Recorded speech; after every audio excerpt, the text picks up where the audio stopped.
What's up guys, Chris here again with another manga chapter review for the Four Knights of the Apocalypse. And man, this was honestly a really good chapter.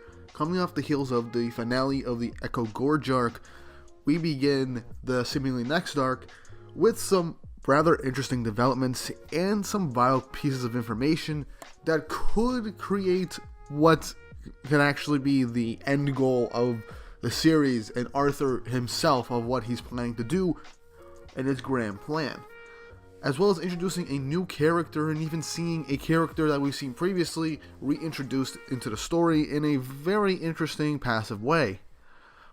Now, before I get into the actual review, don't forget to like and subscribe to the channel and hit that notification bell for updates on future videos. It really helps, and the more you do so, the more I know that you guys enjoy my Four Knights of the Apocalypse content, and that it shows that you like me talking about it, and will encourage me to keep making this weekly, as well as possibly even doing theory videos or speculations and discussions on the events of the story, what could possibly happen, and even the characters themselves. Don't forget to like and hit that subscribe button, and without further ado, let's get into the video. So, from the end of the Echo Gorge arc, we basically got the reveals of these Chaos Staffs, which the Knights of Camelot currently have, that are imbued with Chaos power, and can in fact manipulate and possibly control and warp other human beings, possibly other creatures. And it's shown that it was created in Camelot, and also we get Nazian joining the group of Donnie, Percival, and Sin towards their journey to Leonis, and their first stop is seemingly going through the town of Sistana, which is coincidentally where this chapter begins. So let's get started with chapter 14, The Lonely Young Lady. So the chapter starts off seemingly in the town of Sistana, where we see a young girl and her father talking to someone else off screen as they are trying to talk about searching for a particular item that is somewhere in Sistana. And we are being shown a bit of this girl's perspective as she stares at her father saying that, he's lying. And then we get the other person there in a shadowy figure saying that by the name of His Majesty the King, they will save the town from the evils of Leonis. And I like this because now we actually get to see that the people of Camelot are seemingly the enemies of Leonis. And Leonis is the enemy of Camelot, and they view Leonis as evil. Most likely because Meliodas is the king of Leonis. Meliodas is a demon, and Elizabeth, the queen, is in fact a goddess. So if they are against the other races and want to eliminate them, it is honestly very believable that they would want to get rid of Leonis since the rulers are not human. But anyway, going back to this girl's point of view, she does not believe a single word coming out of this man's mouth, saying that he does not breathe a word of the truth, and it really unnerves her a lot. As the conversation then goes off to him being like, that the young girl is very lovely, and that she has grown up since last they met, and that he'd love for her to meet his son. As the girl says, who would ever want to meet your son? As we then get the reveal of her name, and we actually get her full design, Anne. As it's shown that she has just been spacing out and not paying attention to this conversation at all, to a certain extent, as the knight, as we see from the silhouette, is saying that she is at a tender age, so do not mind her. As the girl apologizes, the knight comes up and says, "My lady, should you find it, please inform your father. It is an ancient relief." I don't know if this is a translation error, maybe it's relic, but ancient relief, showing a crowd in prayer. As we then get the reveal that this knight is in fact Ironside, and he says that it is a piece of the coffin of eternal darkness. Now, for those of you who have come from the 7 Deadly Sins, and those of you who have not read the 7 Deadly Sins, let me tell you what the Coffin of Eternal Darkness is. Now, this is a slight spoiler, but if you're going into a sequel series for the 7 Deadly Sins, you could expect minor spoilers for what happened in the events of the series.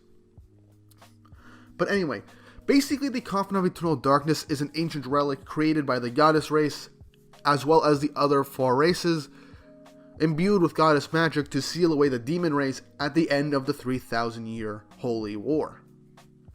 And this was 3,000 years ago.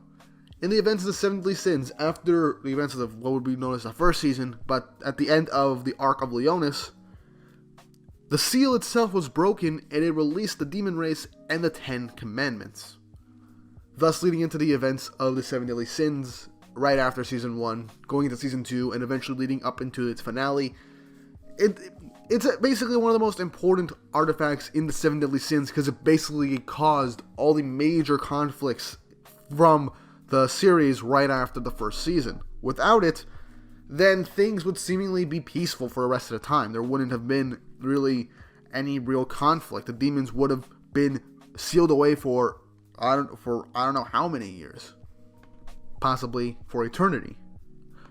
So it's nice to see such an important artifact from the original series come back into the sequel series, and it seemingly plays a very massive role as Ironside himself is coming to try and find the pieces of the Coffin of Eternal Darkness. So this could lead into a few things on what Arthur's end goal could be, since it involves the Coffin of Eternal Darkness. So this is a concrete object that we can use to figure out what Arthur is possibly planning. But more of that at the end of the video. After this huge reveal, we get to jump back to Percival's group as Donnie is using his seemingly gravity manipulation powers to catch fish. As he's trying to show off, on the side, Percival is honestly trying to train his little magic golems by trying to give them simple commands. But they're obviously not doing anything, either wrestling among themselves or lazing about or staring up into the sky. As Sin tries to explain to Percival that magic's derived from his disposition and emotional state. Percival does not know what that means, as Sin tries to reaffirm that. As then Nazian off-screen says that he's made a grand discovery, that after feeding poison to one of the mini Percival golems, its color changed. And I like that we're getting some little fun dynamics between these characters. Nazian's so obsessed with poisons that he's testing it out on Percival's magic golems, while Percival's trying to train himself to actually control these magic golems right off the bat. So I like that Percival doesn't have complete control over his magical power, despite last arc showing him using it in a pretty good way. Something like the magic golems probably requires a lot of focus and a lot of mental power in order to fully control all of them. And it's very possible that he needs like a common goal in mind when he releases them. So that would make perfect sense. As Sin brings up the fight against Tusker in Echo Gorge, Donnie shows up, gives them the fish, and, a little comedy ensues. Nazian says that this fish is incredibly difficult to remove the bones from, and I like that we're getting some little dynamics between Nazian and Donnie, showing that they don't 100% get along. But then Percival pulls out a knife, says Ouroboros, and it basically triples, and it becomes 10 times its size. And it is basically the sword that we saw in the very first chapter that Percival's grandfather used. Honestly, I was wondering what happened to that, because I don't know if Percival was possibly able to use it, or it was just too big and Percival just left it at his house on God's finger. But anyway, Percival then slices and dices the fish perfectly, and then he cooks the food, much to the impression of Nazian and Donnie, saying that this is basically masterful carving skills and masterful cooking skills. After they eat, they all start to relax as Sin brings up the fact that what Percival has is a first-rate sword. Percival just says it's a carving knife, but again, Sin says that it's clearly just a magic sword.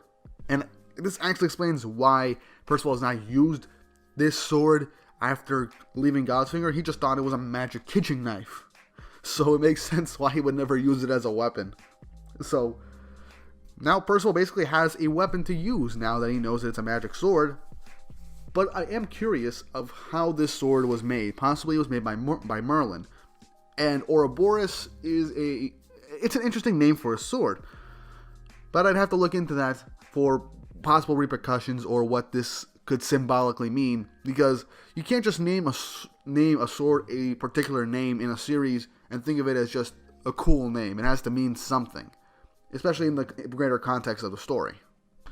So as they're talking about the magic sword, Percival thinks it's a magic knife, Nazian brings up that Percival said that the helm and the cape were mementos of his grandfather, as he asks, who was he? Percival just says that he was a holy knight like his father, and that that's another reason why he needs to find Ironside and Camelot really quickly. As this is brought up, Nausium himself really does state that it's very hard to believe. He has his doubts because Camelot fell 16 years ago, again, during the end of the Holy War against the Demon King. And despite it being both still around and accessible from the Kingdom of Leonis, he's questioning what Sin said, and Percival just straight up says that he believes Sin. He can tell.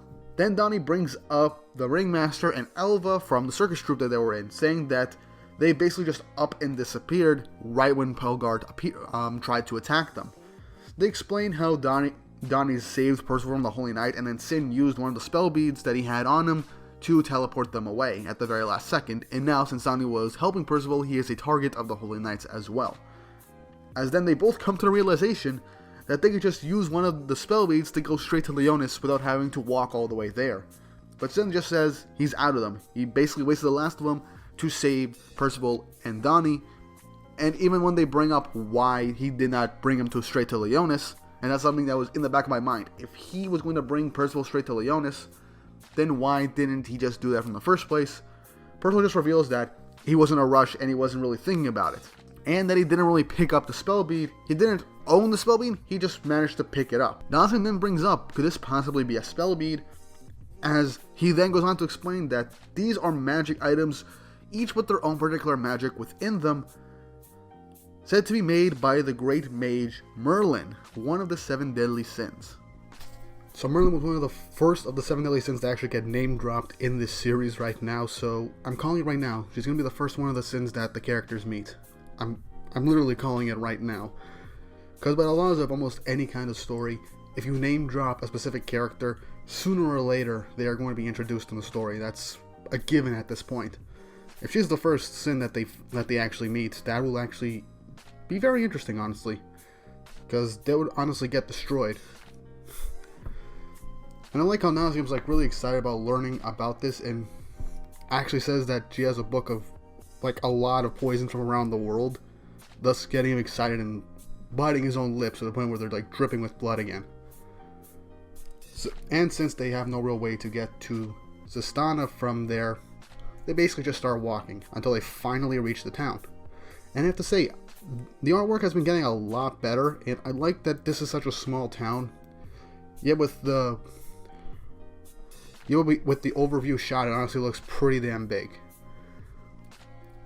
But just when they reach the town, one of Percival's golems starts saying here, and then they all leap off him, and then they start going in a particular direction, with the group following.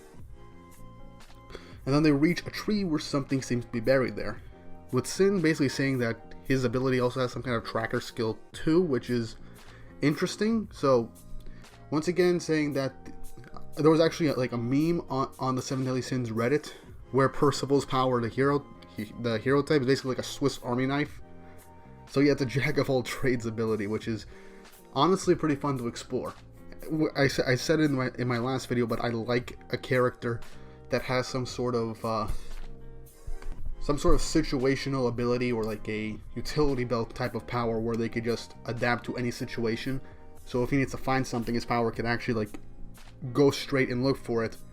But as they're digging it up, we see Anne running towards them in shock, seeing that they're digging it up, and then we see that what they dug up was actually one of the pieces of the Coffin of Eternal Darkness, which was mentioned previously in the chapter. And I know I said this, I know I just said this, but I like that this old item from the previous series is actually having some major relevance in the sequel series, and I can't wait to see what's going to happen next. So they all see this. Donnie says that this is probably some sort of valuable treasure. Nausium says that it's pretty old. Sin instantly knows what it is, but then Anne shows up and asks who they are and to put it down right now. And that if they're handing it over to that man, which honestly she's referring to Ironside, then she's going to have to kill all of them, ending the chapter. So honestly, a pretty informative chapter and really good at giving us what we might expect from Arthur's end goal. What I mean by this is something that I honestly thought of back when we were reaching the end of the Echo Gorge arc, where the Knights of Camelot had some sort of ideology where they don't want any of their citizens to be affiliated with any of the other races. No giants, no fairies, demons, goddesses, etc. So this could honestly play into what the beginning of the Seven Deadly Sins was like, saying how human and non-human worlds are going to get divided at some point. So it's very possible that this is Arthur's main plan. Get the Covenant of Eternal Darkness together, use it to seal away all the other races in the world, so it's only just the humans. And I have to say, that could honestly really work, because remember, the Covenant of Eternal Darkness was used to seal away the demon race for like 3,000 years in the Seven Deadly Sins. So this makes it the most important artifact in the entire series, and it was the most important artifact when we got fully introduced to it at the beginning of the Seven Deadly Sins. I originally thought that it was going to be like through chaos power that this was going to happen, like Arthur gets enough power and he'll separate the world. But with the Covenant of Eternal Darkness, and if he uses his chaos power to fuel that seal, then every race on the planet will just be sealed away aside from the humans. So this gets me very curious to see how things will end up, and if Anne actually knows what Arthur is planning, or if it's some sort of gut feeling. I'm going with the fact that Arthur's going to seal away every other race, purely because of, you know, the people of Camelot not liking all the other nations, as well as the fact that Leonis, which was basically the biggest ally to Camelot 16 years ago, is now considered evil and their enemy, most likely because Meliodas and Elizabeth are the rulers, and they are not human. So this brings up a lot of things, and with the mention of Merlin, it's very possible that she will show up at some point, and I just can't wait to see her again, because I would like to see her interactions with the main cast. And if we manage to get to Leonis, I want to see how Meliodas is going to be dealing with all this. But yeah, that's pretty much it for the chapter. Pretty decent theory has been more or less confirmed and created from this chapter. We might possibly get the first sin within the next couple of chapters, since Merlin was name dropped. If it's not her, then my money's on Gother, since at the end of the Seven Deadly Sins he was said to be traveling across Britannia. But yeah, if not those two, then it's definitely going to be Meliodas, since he's the king of Leonis right now. But yeah, all in all, great chapter. What did you guys think? Was it good? Was it bad? What do you think of the Covenant of Eternal Darkness being brought back into the story? And what do you think Arthur's main goal is by trying to find all the pieces of this artifact? Leave it down in the comments down below. Don't forget to like and subscribe and hit that notification bell for updates on future videos. And with all that said and done, I hope you all have an awesome day. What's up guys, Chris the Greek Weeb here again with another Four Knights of the Apocalypse manga chapter review. Last week, the manga chapter of Four Knights of the Apocalypse was on break, and I did not upload a video that week. Sorry, I didn't upload anything that week. I had something planned, but I kind of procrastinated with it, so it happens to the best of us. But the chapters are back, and I'm here to give you guys my thoughts and opinions on what's going on right now. Before we get into the actual video, don't forget to like and subscribe to the channel and hit that notification bell for updates on future videos, as to help with the YouTube algorithm and to help get this channel out there and recommended to more and more people. We are inching very close to the 500 subscriber mark, and I am aiming by the time the summer is over to reach 1,000 subscribers. This is the fastest my channel has grown, and I am really glad that the Four Knights content has been really good for me in this channel, and that you guys are enjoying these Four Knights content. And I am hoping to keep doing Four Knights and possibly more Seven Deadly Sins related videos for you guys in the future. So let's get into it. In chapter 14, Percival and the gang ended up going into the town of Sistana, where with Percival playing around with his magical power, realizes that his little magic golems are being attracted to something, and it seems that they could search up specific objects, or something with high magical power of the like. And they end up finding a piece of the Coffin of Eternal Darkness, a very important item from the previous Seven Deadly Sins series that awakened the demon realm that was sealed away during the Holy War 3,000 years prior. We also got to meet a character named Anne, who is the daughter of the lord of this town, and is also acquainted with Ironside, but knows that he is lying and is plotting something possibly sinister. And he is also looking for the Coffin of Eternal Darkness, and Anne was actually the one to hide the current piece that Percival and the others managed to find. This brought up a whole bunch of questions, like why Ironside, and in particular the Knights of Camelot, maybe even King Arthur, are looking for the Coffin of Eternal Darkness pieces. Are they planning on using it? Are they planning to unleash something even greater? We're not entirely sure. But I'm sure as we go on with this arc, we will learn a lot more and get insight into the possible end goal of this series. But anyway, moving on to chapter 15, on Galahad and her dream. The chapter starts off with Donnie and everyone basically just reacting to Anne's declaration of going to kill them if they're in line with, well, Ironside. And everyone's like, why are you just going up to strangers and saying, I'll kill you? That isn't rude. What's the big idea? Nazians actually recognizes her, but before anyone can say anything, she says that, how did you just find it? It was buried in the ground, as she releases a rapier hidden within her umbrella and begins attacking them. Donnie tries to actually use his gravity manipulation powers to lift her in the air so they wouldn't have to fight her. She sweeps the leg and knocking Donnie on his back. As he tries to get up, Nazians is trying to convince her that they don't want to fight. She honestly thinks, in this moment, she believes that it's possibly because they don't want to fight a girl. And she begins to attack Nazians. He tries to defend himself without fighting, and she shows a lot of great talent with the rapier, and she knocks Nazians on his back. We know Nazians is pretty good with using his twin blades, and as she knocks him down, she asks if they're working for the Holy Knight. Percival's asking what she means, and she just says, no excuses, just give me what you have. As Percival, as the innocent person he is, just hands her the piece, just hands her the artifact, much to her surprise. As she then grabs it, and is like, it begins to think, why would you do it? Why would you do this? As Percival has explained that he really just found this out of pure coincidence, she begins to think that everyone has lies. The Nazian is calm and composed, but he's got a secret. Donnie also has lies, as you get to see that she sees them with some black fog covering them, just like she did with Ironside, as they have hidden sides to them.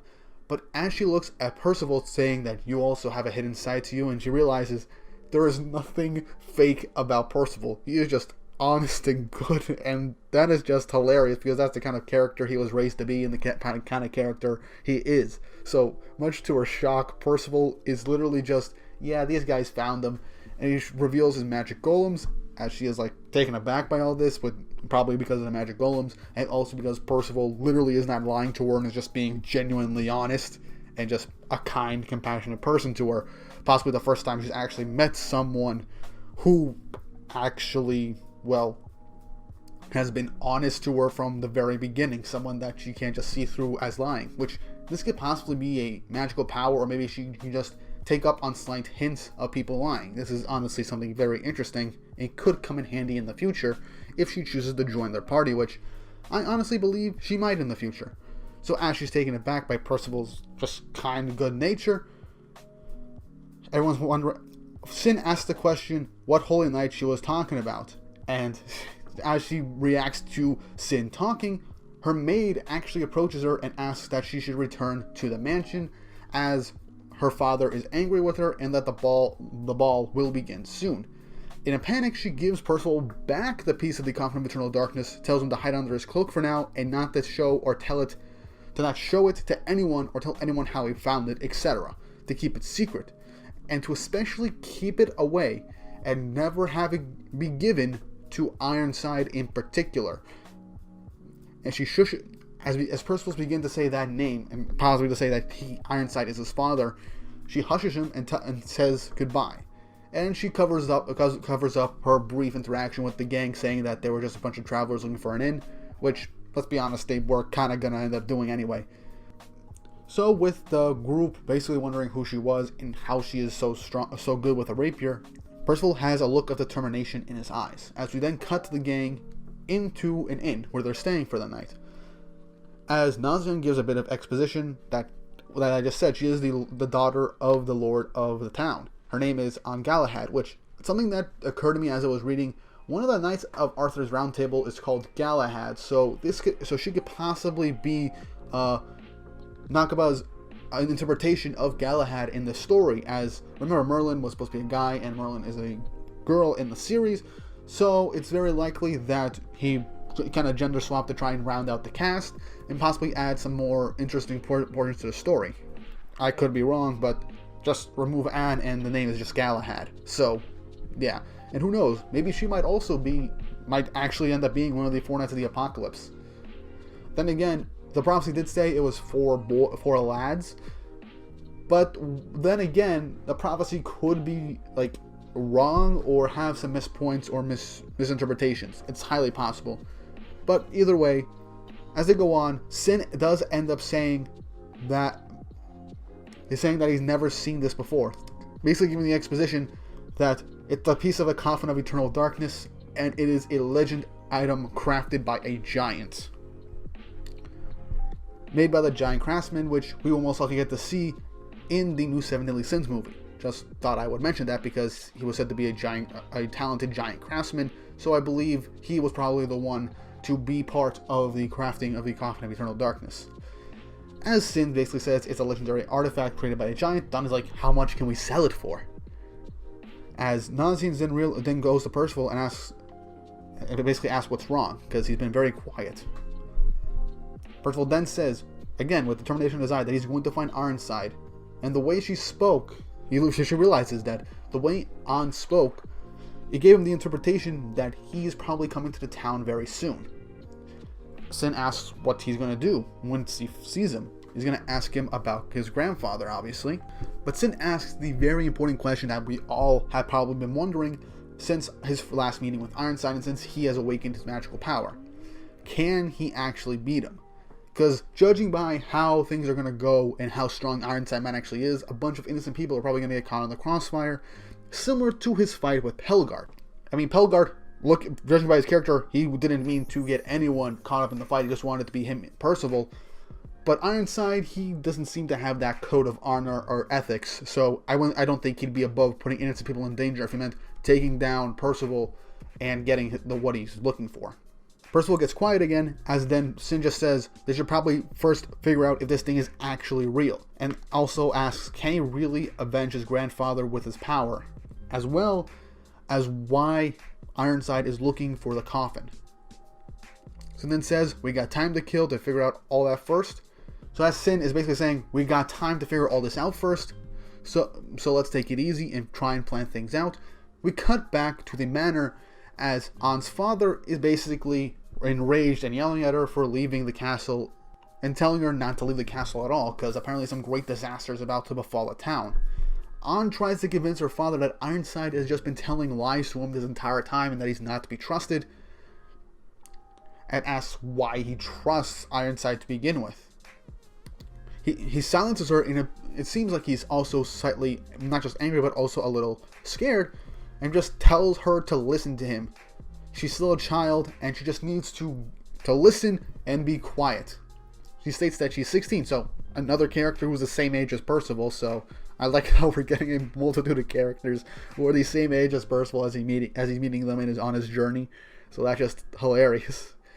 And she says, you know about the power I've got, and that her mother basically called it a gift from God.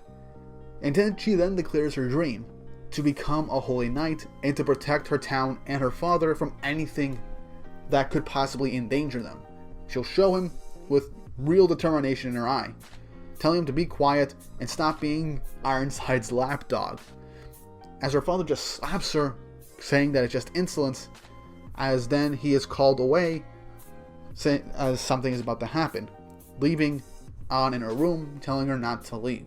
We then cut to later in the night as the townspeople are looking and seeing Ironside, who has just arrived in the town right next to the lord of the town, saying that since he's here, something important must be going on. As Ironside basically proclaims to the town that there is a big threat to their town, but he knows how to stop it. As everyone's just panicking and being like, a threat? What is this? But he's offering a solution, so we can actually avoid this. Let's listen to what he says. As Percival and the game are actually looking over from the houses, from the top of a rooftop nearby, looking right at Ironside. Ironside then opens up the briefcase that he has and it's the rest of the Coffin of Eternal Darkness, only missing the one piece that Percival has. Now, when the coffin was introduced last chapter, I was thinking that maybe the series would be like more of a MacGuffin-based storyline, where as they find the rest of the Four Knights of the Apocalypse, they will also search all across Britannia for the rest of the pieces of the Coffin of Eternal Darkness. But turns out they're just missing one piece. So how is this going to play out? I'm not entirely sure.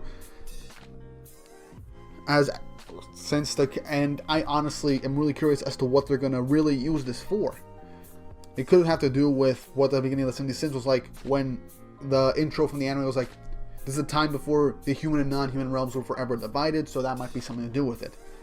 As the gang are wondering what's going on, and are realizing that the piece that Percival has is basically a perfect fit for what is missing, Sin, as Percival is looking over to Sin is scared and infuriating, saying that if he completes it, it'll be hell on earth, as the chapter ends.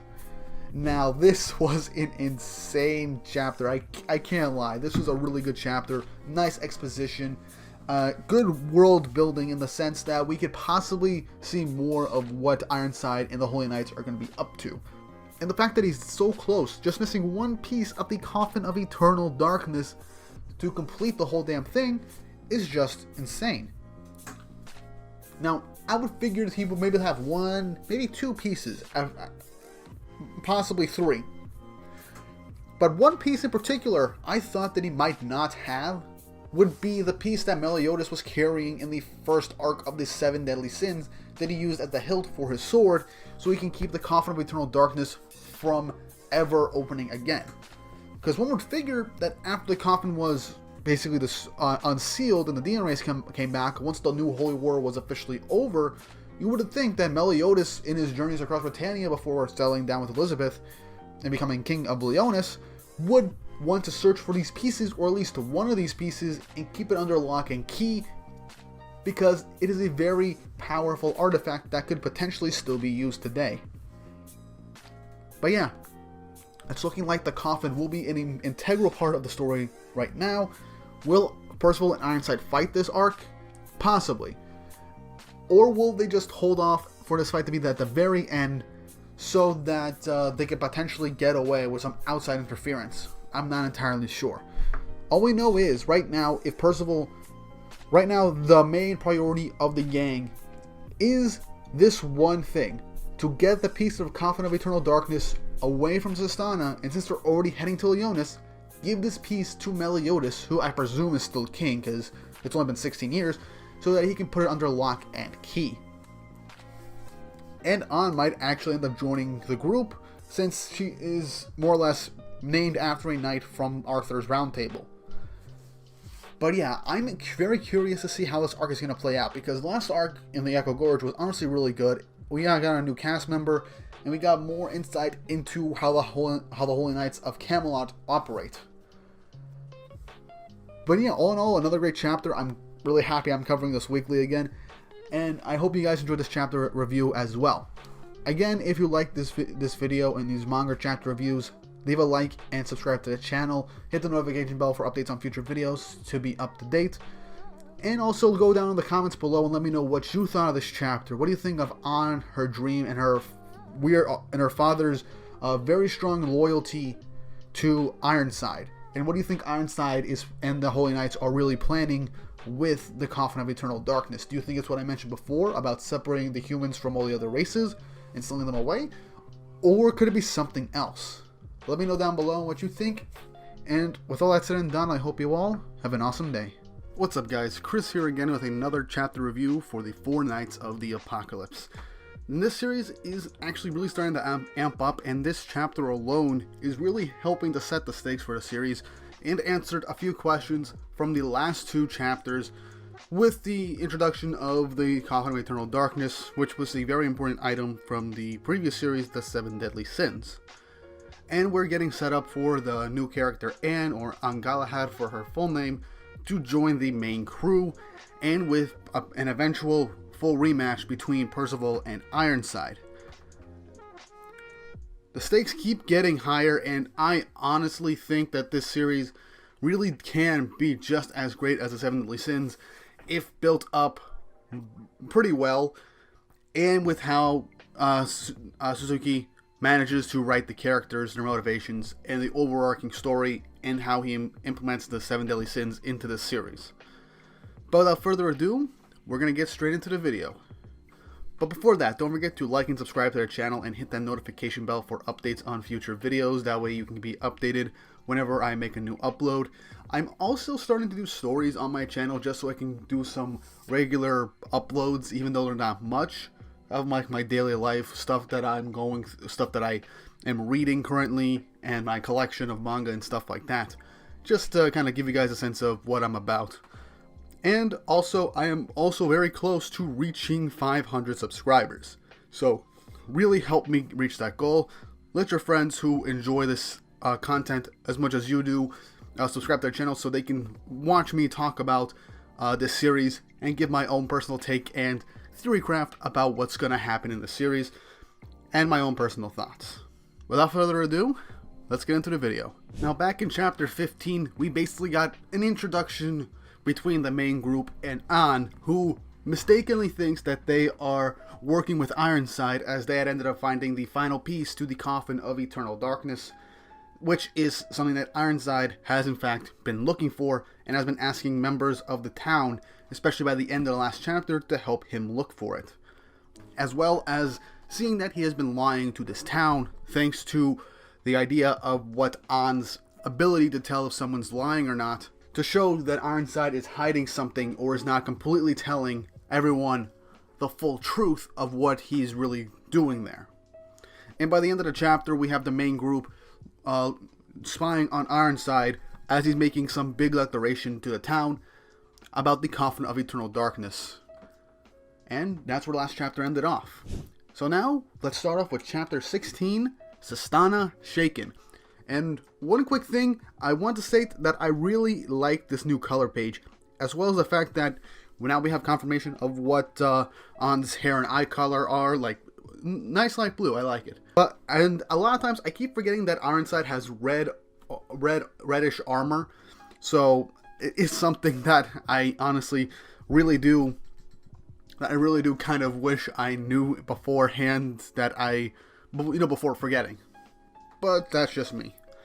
Anyway, the chapter starts off with the main group talking about how Sin left off the last chapter, saying that if Ironside gets the final piece, it'll basically be hell on earth for everyone. As the main group asks what's going to happen if that thing is completed, Sin goes on to explain what the coffin was used for.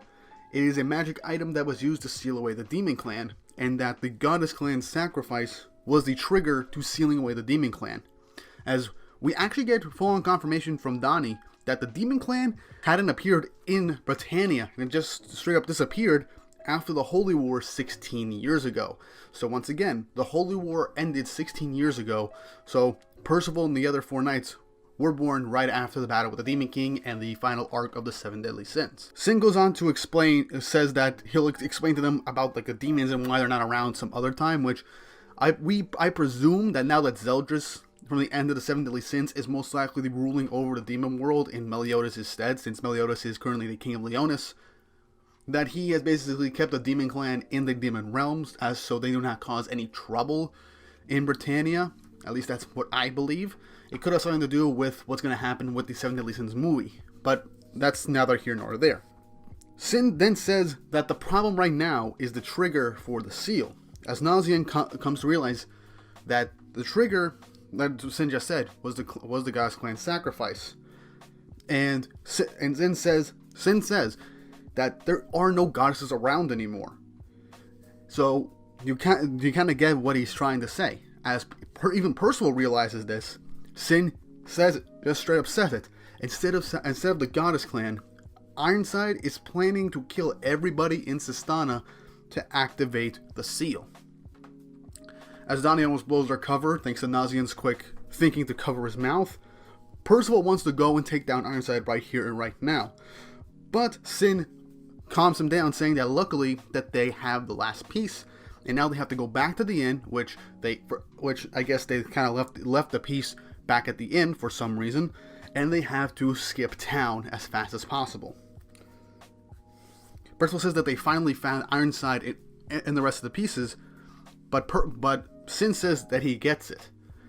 He gets what Percival wants to do, but right now the lives of all the people in town come first. As Sin also explains that even though Percival managed to take down Tulsker last arc, Percival, from what we can tell, and from what Sin can tell, he is not strong enough to beat Ironside at the moment. As we then skip right back into the town square, as we hear Ironside explaining what's going on. He explains that it's the Coffin of Eternal Darkness, and it was used for an ancient ritual, which depicts fairies, giants, goddesses, a dragon of chaos, and humanity. And depicts that since the other day, he's asked for help finding the final piece, which is basically the humans praying to the heavens. The town lord says that if they complete the relic, they'll hold a ritual to protect Sistana from disaster, and begs everyone in town to help them search for it. As they're all depicting, as everyone's questioning what's going on, like what kind of disaster. As Ironside goes on to throw our main boy under the bus and says the four knights of the apocalypse prophesies to destroy the world, and that the kingdom of Leonis is gathering them to wipe out Britannia, which is interesting. So a lot of subscribers have been thinking that since since Leonis is ruled by basically Meliodas as a demon, and even some of my subscribers have said in some comments saying that Meliodas has more or less created the Leonis to be more a safe haven for the other races that have nowhere to go. It would stand to reason that the Leonis would be blamed for the Four Knights of the Apocalypse if they are in direct conflict with Camelot. So this does help theorycraft on why why Sin is gathering the Four Knights, specifically right now Percival. And what really does help sell it is the fact that Sin might actually be connected to Meliodas, or more specifically Bond, and is taking them all to Leonis to meet Meliodas. But yeah, Ironside stirs up the paranoia and fear of the town in order to get them to comply. So, as they're all questioning, wait, Leonis is doing this? This is horrible. As Sin ends up trying to tell them that they have to hurry and leave. But then Percival notices, An shows up and literally calls out Ironside and telling the citizens not to fall for his tricks, and that most of what he says are lies. To the shock of the town lord and all of the citizens, they're literally like, you're accusing a holy knight? That's so simplest of you. You are a moronic child. So, stuff like that. Like, it's kind of how things go in a lot of fictional stories. As soon as someone that isn't an adult calls someone out on something or tries to explain something, they're automatically dismissed or told that they're lying. Ironside tries to calm down the situation and play this off, saying that children are basically like this and that they start believing the silliest things. But An, with a serious look of determination in her eyes, literally says that sadly for Ironside, she's capable of seeing whether or not he's telling the truth or if he's lying. As Ironside then grabs her hand and says, and pretty threateningly says, "Stop lying, my lady." As we get confirmation that her being able to tell if someone's lying or not is part of her magical power. As then Ironside says, "I cannot let this pass unaddressed," as he continues to squeeze her arm as she is currently writhing in pain. He is hurting her. The town lord is saying, please do not hurt her. Forgive her. I will discipline her later. But Ironside says that she needs discipline right now. As then, when Sin says that they have to leave while everyone is arguing and distracted, Percival ends up leaping off the wall as the others are trying to leave, touches down, gets the attention of everyone there, including Ironside, as he shouts out, "So you really were alive," in an awesome 2-page panel at the top showing Percival with a look of anger and determination staring down his father and the killer of his grandfather for the first time in, I presume, possibly weeks, or maybe even over a month. I need to know how much time has passed. It's hard to tell. Anyway, he starts making a beeline for Ironside, and he thinks, "Oh, you're trying to take the coffin?" As Percival, and he says, "What are you going to do against me?" As Percival creates a bunch of his mini magic golems, launches them at Ironside to cover his eyesight, as he then grabs on away from him as they start to run. And in another awesome panel, we see Ironside using his magical power to create one giant invisible slash carving into the ground of the town. As it's about to hit Percival and An, He jumps in front of the way, but it is shown after the destruction that they got away. The Town Lord asks what if his daughter was caught up in that blast, and Ironside literally just says, I'm working to protect Sistana and An as well. It'd be a sacrifice for a greater cause. Which is what Ironside is saying to the Town Lord. But however, he then comes to the attention of something and says, you did well. Well done. As we then catch back up with the rest of the group, as Nazianz, Donnie, and Sin are running as fast as they can to the inn, so they can finally get the piece that they left there. Which is, in all honesty, a stupid idea. Why would you leave something? Then again, it is stupid to leave a valuable piece of artifact in a town inn that is currently under the guise of a Holy Knight's protection, but it's also a dumb idea to have it on them while a Holy Knight is currently in town. there really isn't a good solution to trying to hide a piece like that. But anyway, as they reach the inn, coming out of it is An's caretaker. As it then starts to twitch, as she's also holding the final piece of the relic, which is honestly pretty concerning, as she then transforms into what I believe is a chaos creature and a familiar. As Sin straight up says that she is most likely Ironside's familiar, and that she was watching on this entire time to try and find the final piece. As Percival then shows up with An asking where is the final piece. As Sin says it's up in the sky, as it is about to give it straight to Ironside, who is waiting in the town square. Sin says if they get that piece, there's no point wasting time here. And that the bastards and that they have to go to work fast. If he activates the relic, it requires a blood sacrifice, which means killing everyone in town, much to An's shock. Everyone looks in determination, as Sin says that before he can do it, they have to destroy the Coffin of Eternal Darkness, which is something that I am honestly curious, can it be destroyed? Because I know for a fact it was created by a master craftsman from the Giant race. And you'd have to think, if the coffin could be destroyed, wouldn't someone have already destroyed one of the pieces? Primarily maybe Meliodas, so it wouldn't be used for evil? But then again, in case something more evil showed up, they could use the Coffin of Eternal Darkness to seal it away. But yeah. Right now, their only chance of victory is to either take the entire Coffin of Eternal Darkness or just one piece, or destroy it. Those are their only three options at the moment. So now so Percival, with determination, says that he's ready. Now they gotta head off and fight. And I love the little interaction between Nazian and Donnie on the side, where Nazian's saying, well, things are getting pretty serious, with Donnie in like a scared and sad look, saying that it's always like this with Percival. As Nazian reaffirms that he will stick by Percival's side, saying that he's his valuable guinea pig. And I like how Percival looks over at Donnie, basically guilting him into saying that he'll help as well. An says that she's going to join them, as now it's time to move on and try and take the piece from Ironside and save the town. Ending the chapter. So right now the Sistana arc, 3 chapters in, and it's already kicking up to be a pretty significant arc. I don't know how long the Four Knights of the Apocalypse is going to be, but with something so valuable and so important as a coffin being the main MacGuffin for this arc, and one of Percival's main end goals right here in that same town, you could wonder what's going to happen next. Now, I do see quite possibly them at least getting one piece of the coffin back from Ironside and having to hightail it out of there. There's also the high possibility that they fail and Ironside is beginning to kill people in town like at random to activate the seal. But what I do believe could possibly happen, and I honestly don't think it will since they're probably in Camelot's territory at the moment, it's highly possible that Meliodas might have sent one of the Holy Knights, maybe someone we already know like Gilthunder or Hauser or Gila or maybe Dreyfus and Hendrickson. It'd be nice to see those guys again if we don't get one of the 7 deadly sins showing up to save the day. I'd love to see one of these previously established characters from the last series. 16 years has passed, so they're most likely stronger than they were before, obviously.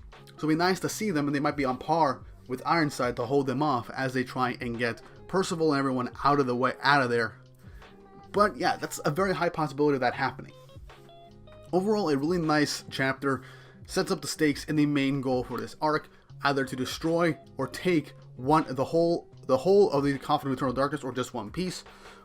And the fact that it was established by Sin that even now that Percival manages to take out one of Camelot's Holy Knights, which is Tusker from the Echo Gorge arc, it is very unlikely and also very possible that Percival is no match for Ironside, and it's very possible that Ironside is one of the strongest knights in Camelot.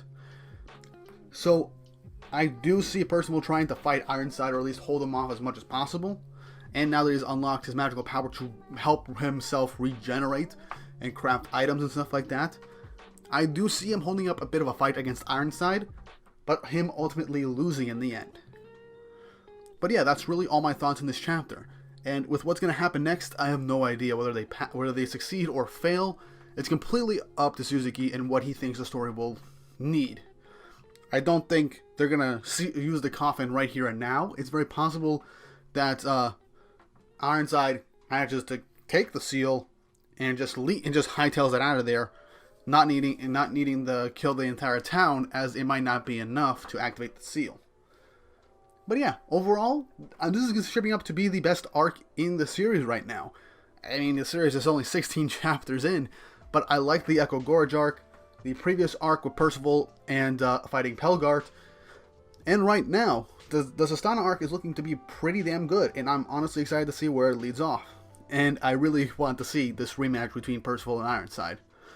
But what do you guys think? What do you think is going to happen during the next couple of chapters and during this arc? Do you think Percival and the others will succeed in at least getting a piece of the coffin back from Ironside and hightailing it out of there with On in tow, which is something I do see happening?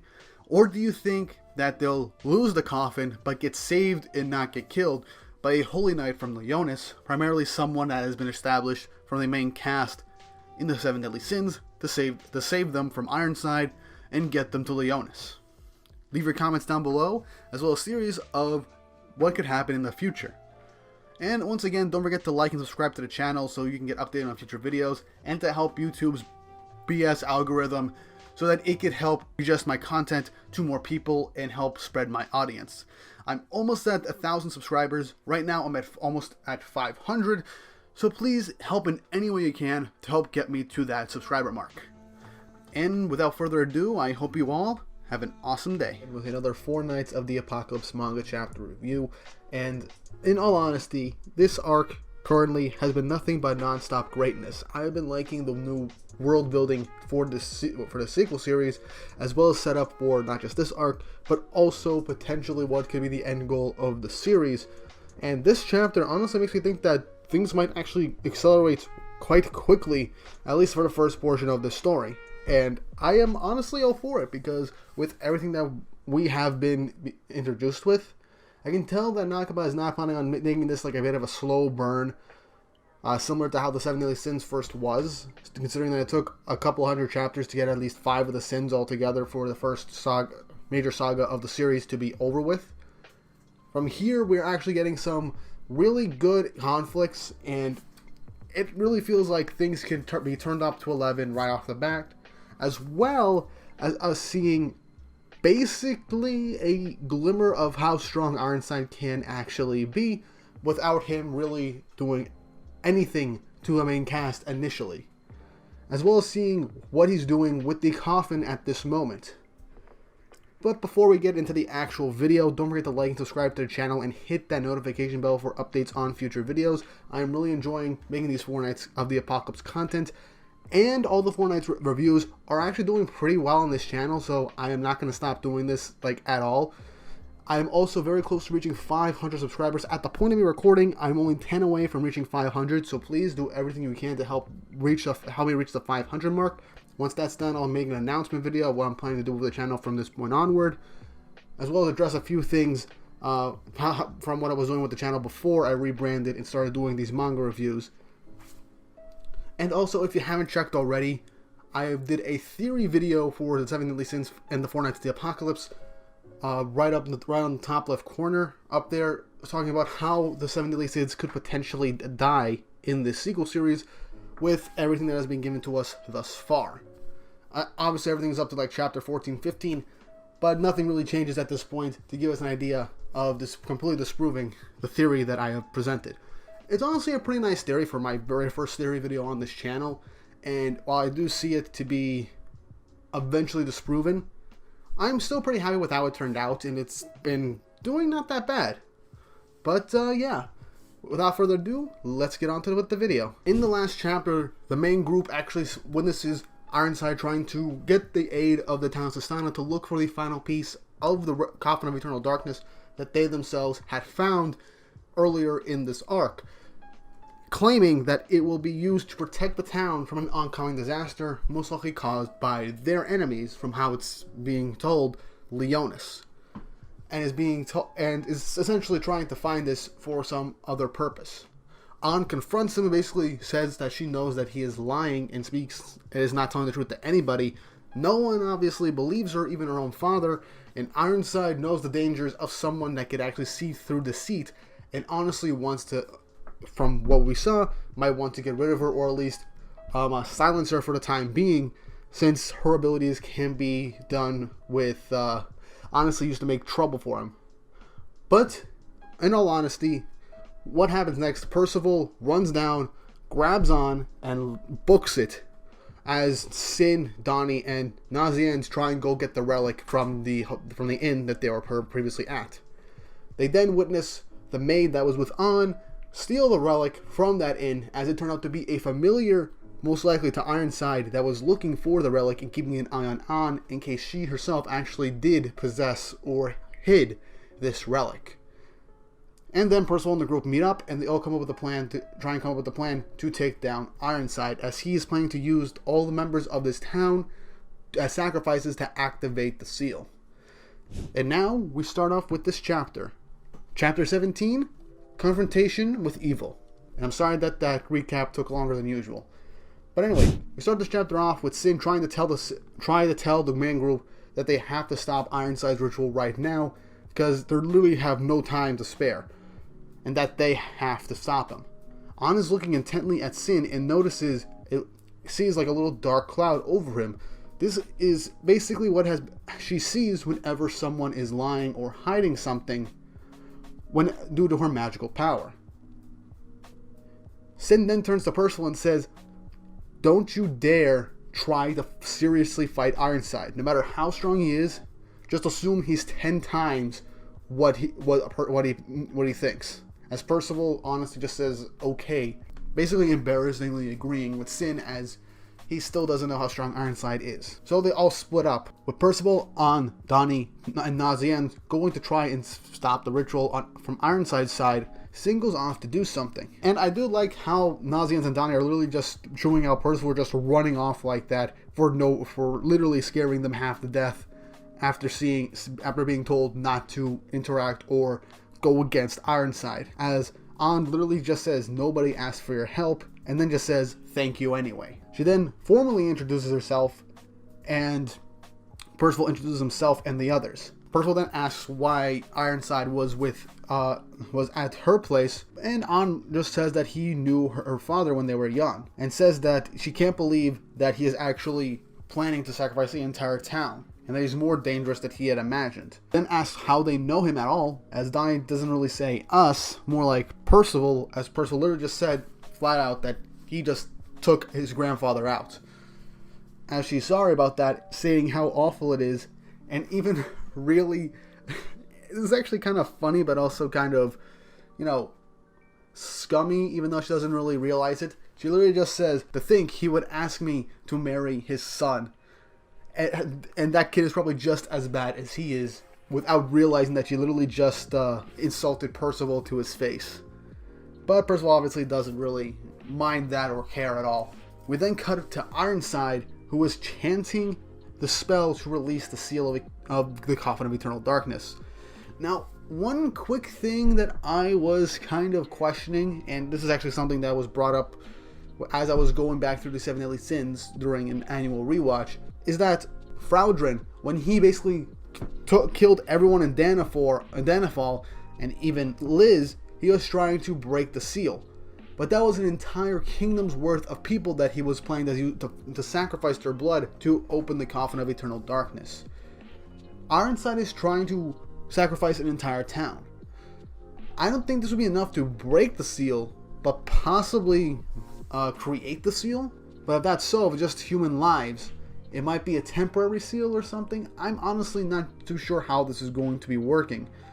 Though I am curious to see how this plans out. Because it does seem like Ironside is very well intent to open up the coffin. But yeah, the wording here is honestly pretty interesting because in this chant, "O binding embrace and binding kiss, to seal them away once more, I offer their blood and soul to the coffin." Now that is an interesting point of phrase because what is he planning to seal? Because he said seal once more. So could he be talking about the demons? But from what Donnie has said, demons had not been seen for 16 years in Britannia. So he might actually be talking about the other races. We're not entirely sure. But anyway, as he's saying this, he states, "Come to me, O chaotic dead, pour the blood of their sacrifice into the coffin of eternal darkness," as a circle of seemingly dark energy spews from the ground and goes all over town, basically shifting the entire town, the streets, the buildings, the trees, and statues into grotesque creatures. He is literally creating creatures of chaos. And like we saw in the last arc, these knights were able to turn Ordo into a chaotic beast using a chaos staff. So Ironside, due to how strong and how high up he most likely is, he might actually be able to do this without really needing a chaos staff and just by chanting a specific spell. Unless that gem that we got a close-up to in his armor, in his left hand, might actually be some sort of chaos relic or something of the like. But anyway, as the townspeople are freaking out and running away from these chaos creatures, Ironside's familiar is right next to him, and he says that thing will basically control and command these chaotic dead. So it's possible that he's using like dead souls and corrupting them with chaos from what the wording is saying, and to essentially make everyone in the town a sacrifice and to let no one escape.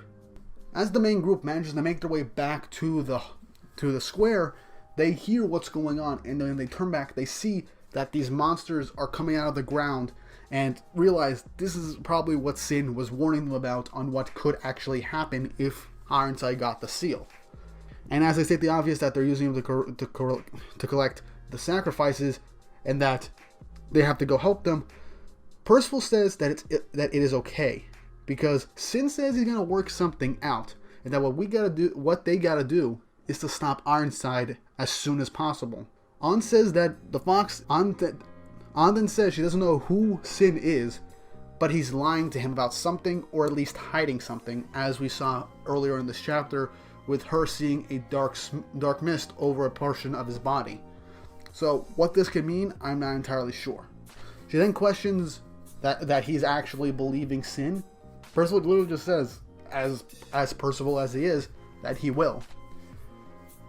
And Donnie literally just says that he doesn't really trust Sin to fully either. He's still pretty shady, but if Percival believes him, then he'll believe him too. An shrugs and says they're all so gullible, but whatever, as now they give chase to try and take on Ironside. The closer they get to the town square, they realize that things are even more messed up than they were, and An even finds her father seemingly unconscious right by the side of where he was before, at the site of where Ironside attacked them. As they then see Ironside still in the center, still chanting that spell. And I like this little ominous looking 2-page spread, as Ironside is addressing Percival in the first real time since he thought he killed him back in chapter 1. Because since they didn't really have an actual conversation, Percival just straight up ignored Ironside when he saved An. But he says, "What do you want this time, Percival?" Like literally an annoyed father being like nagged by a nagging child, which is honestly pretty funny, and also it kind of shows what kind of a person Ironside might be. He says normally he'd want to snuff him right out. He'd want to snuff out his life right here, right now, but he's too busy. But then Ironside literally just says, "Stop the ritual," and then literally he starts to turn back as he says, "And why would you phrase it like that?" And as he looks at them, this intense aura just strikes everyone. and they're all just stricken with fear. With his raw magical power, they literally say that it makes Tulsker, the person that Percival just annihilated in the last arc, look like nothing. And that he literally just turned his back. He even left no openings, from what Nazian is pointing out. Anne says that they still need to do something, but in her head she knows she's too terrified for her body to move. And that Ironside won't hesitate to kill them the second they make a move. Now, in all honesty, Ironside literally just turning back and just intimidating them with his raw presence is just a straight up Conqueror's hockey move from One Piece. Now, I have gone long enough not mentioning One Piece in any videos I have done so far. At least I believe so. Let me know if I am lying or misremembering. But yeah, literally, what Ironside just did is straight up something a user of Conqueror's hockey would do. And that is just badass, and I love it. Percival literally just jumps up right behind Ironside, says to stop it, and uses his magical power again, creating a giant hand to slam into the ground in order to attempt to try and stop Ironside. Ironside literally just dissipates the attack with the wave of his hand, and without even looking at Percival, points his hand towards him and says, "You need to be taught some discipline," as the chapter ends. Now, this is honestly a really, really great chapter, and I am super hyped because this is literally a huge setup for Percival to take on Ironside for the first time since chapter 1. I did not expect this to happen so soon, but I am all for it. And honestly, it's doing a really good. Nakaba's doing a really good job at showing us how intimidating and how out of their league the main cast is to Ironside in particular. Now, Percival, he was fighting Pelgar to a certain degree, but Pelgar was holding back because he was just having fun and measuring Percival's fighting potential, so he could potentially train him. So we can assume from the previous interactions between Pelgar and Ironside that Pelgar and Ironside are roughly about the same strength. And if Pelgar is just as strong as Ironside, then Pelgar was just literally holding back the entire time that they fought back in chapters 4 and 5. So Ironside having to use his full power, it would be insanity. And we could assume that he used his full power when he was fighting Bulgus back in chapter 1, and you saw how literally devastating his magical power really is and how strong he is, especially since Bulgus is supposed to be a powerful Holy Knight, or former Holy Knight. So one can only wonder what Percival is going to do to try and stop this ritual. Because what they all really need to do is think. They can't beat him in a head-on fight or even beat him at all.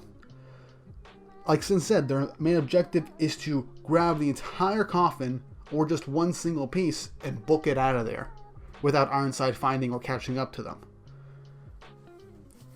So what could possibly happen is that Percival, with his hero-type magical power, with his hero magic, might actually be able to tank a good chunk of Ironside's attacks, considering that he survived one hit previously in chapter 1, leaving a permanent scar to him. But now Percival has his magical power, which heals his wounds. Now, he could also protect himself using his magical aura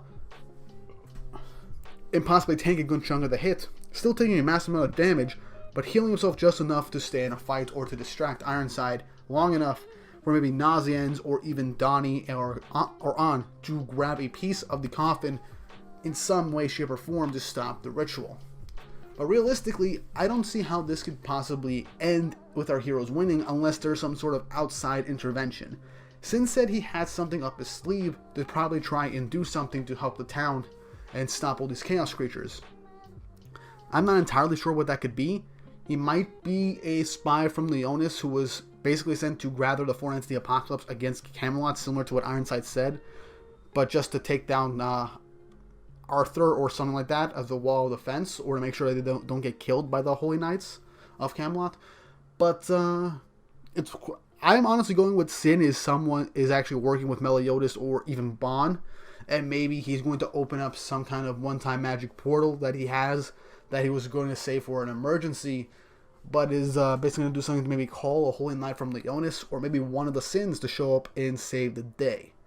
I mean, in a Darkest Hour type of deal, in any kind of sequel series, you have to have one of the previous protagonists show up to actually help the new protagonists in a certain way. That way they'll be able to, grow stronger, know their limits, and have someone there to protect them and guide them. But yeah, that's honestly all my thoughts on Chapter 17 of the Four Knights of the Apocalypse. Another solid chapter, and I love how intimidating Nakaba has made Ironside in this one chapter alone. We knew he was intimidating from Chapter 1 and Chapter, I believe, 5 or 6 when he was talking to Pelgard, and even last chapter to an extent with that one attack without hesitation to take down Percival and On in a single swing. But here, we see just how intimidating he really is, and we could possibly see his true power in this one episode. In the next chapter, I mean. But yeah, with all that said and done, I hope you guys enjoyed this video. I want to do more Four Knights content every week, as I have been stating. Again, hit the like button and subscribe to the channel so that YouTube's algorithm can continue to suggest my content to a much wider audience to help bring more people in. And again, we're also very close to 500 subscribers at the point of me recording this video. So please, do whatever you can to help me reach that goal, because it will really help me. It'll really help me and give me more motivation to make this content as good as possible. And yeah, without further ado, I hope you all have an awesome day. What's up, guys? Chris here again with another Four Knights of the Apocalypse manga chapter review. But before that, I just want to say thank you everyone, because we just passed 500 subscribers. We just reached 500 subscribers of the day I'm recording these reviews on Wednesday, June 2nd, and I have to say I am really happy about this. Ever since I started doing Four Knights of the Apocalypse and now Eden Zero manga chapter reviews, the channel has been growing very quickly from how it was literally last year or the beginning of this year. I'm honestly really thankful for that. I probably have an update video by now on the direction of the channel and what I'm going to do in the future. But in case you missed it, one thing I mentioned in that video is that I now have a Patreon officially up and running, as well as a Ko-fi account. So for Patreon, you could essentially, be a member, help support the channel, get access to a Discord server, and the higher the tier, the more stuff you can actually do, like specialized videos that you want me to review for any particular anime or manga series, or special polls on what videos I can do next if I'm being indecisive, as a lot of times when it comes to non-review videos on stuff that I'm already reviewing, I tend to be indecisive. Or just get a shout out from the very lowest of tiers. And I also have a Ko-fi account where you can donate a specific amount for me to just flat out make the video right then and there and get started right away. And you can donate whatever amount amount I specifically state that would cost to make that video, as I want to basically start supporting myself with this channel so I could actually, make something of this whole channel, as well as help support the people that help make these videos possible, like my friends who help with the thumbnails and editing this video, especially the one that's being edited right now. But yeah, if you haven't already, I'm going to leave a link down below to basically my Patreon and Ko-fi accounts. If there's anything you actually want me specifically to review or talk about, go there, and we'll go from there. But anyway, let's get on to the actual video. And let's not forget to like and subscribe to the channel, hit the notification bell to help YouTube fully acknowledge this channel and recommend it to more people to help the growing continue. But anyway, in the previous chapter of chapter 17, Sin is basically instructing the entire group to try and either steal the Coffin of Eternal Darkness or one piece of it, as Ironside is attempting to activate the seal while sacrificing all the lives in Sistana. And with the entire group going towards them, they end up trying to fight off Ironside. However, the second they go there, Ironside gives off an immensely terrifying aura that basically paralyzes everybody but Percival, who jumps straight in to try and land a strong blow. We also get the possibility that Sin has something up his sleeve that could potentially help them. But thanks to On's magical power, she can in fact tell that Sin himself is hiding something or not telling them the full truth, which we'll most likely get to see later on in this arc or in the next arc coming up. But with that out of the way, time to start the actual chapter. This chapter is titled Resolve for the Battle. And we start off right after Percival landing that enormous hit on Ironside, as we see that Ironside, as he activated his magical power, actually managed to make, basically split Percival's energy palm in half so it wouldn't be hit by it.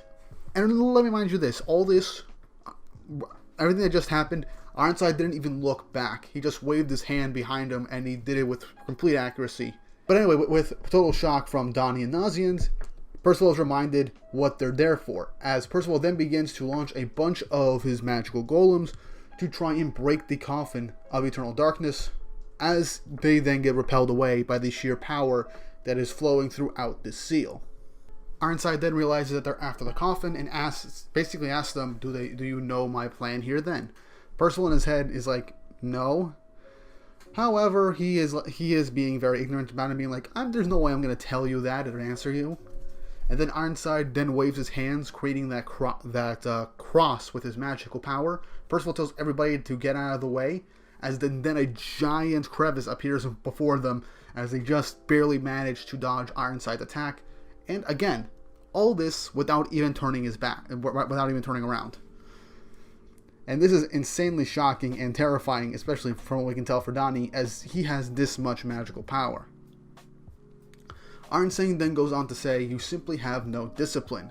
And is that how you talk to your father? I like how he's basically trying to act like the disciplinary parent now, as he literally killed his kid, tried to kill him a couple of months ago. But one thing I do like here is that we get An's reaction of asking what's going on, as Nazian then just explains the situation, that Ironside is Percival's father and the one that killed Percival's grandfather, and An is incredibly shocked. As then Donnie asks, shouldn't we be running? This is bad news. Even if we were little babies, you wouldn't even bat an eye of trying to kill us. As Nazian's questioning, why are you asking this now? Why are you trying to cower out? What about the townspeople? As Donnie's like, we only came here for a break, for a ride, and what's going on in this town isn't any of their business. Nazian's surprised at how selfish Donnie is, but let's be honest, he's terrified. He's the weakest of their group. There's no way he can do anything right now to help them. Or is there? But anyway, An then goes on to say that, in a sense, Donnie is right. Because the matters of this town should be handled by its townspeople, and it's her responsibility to face it by herself.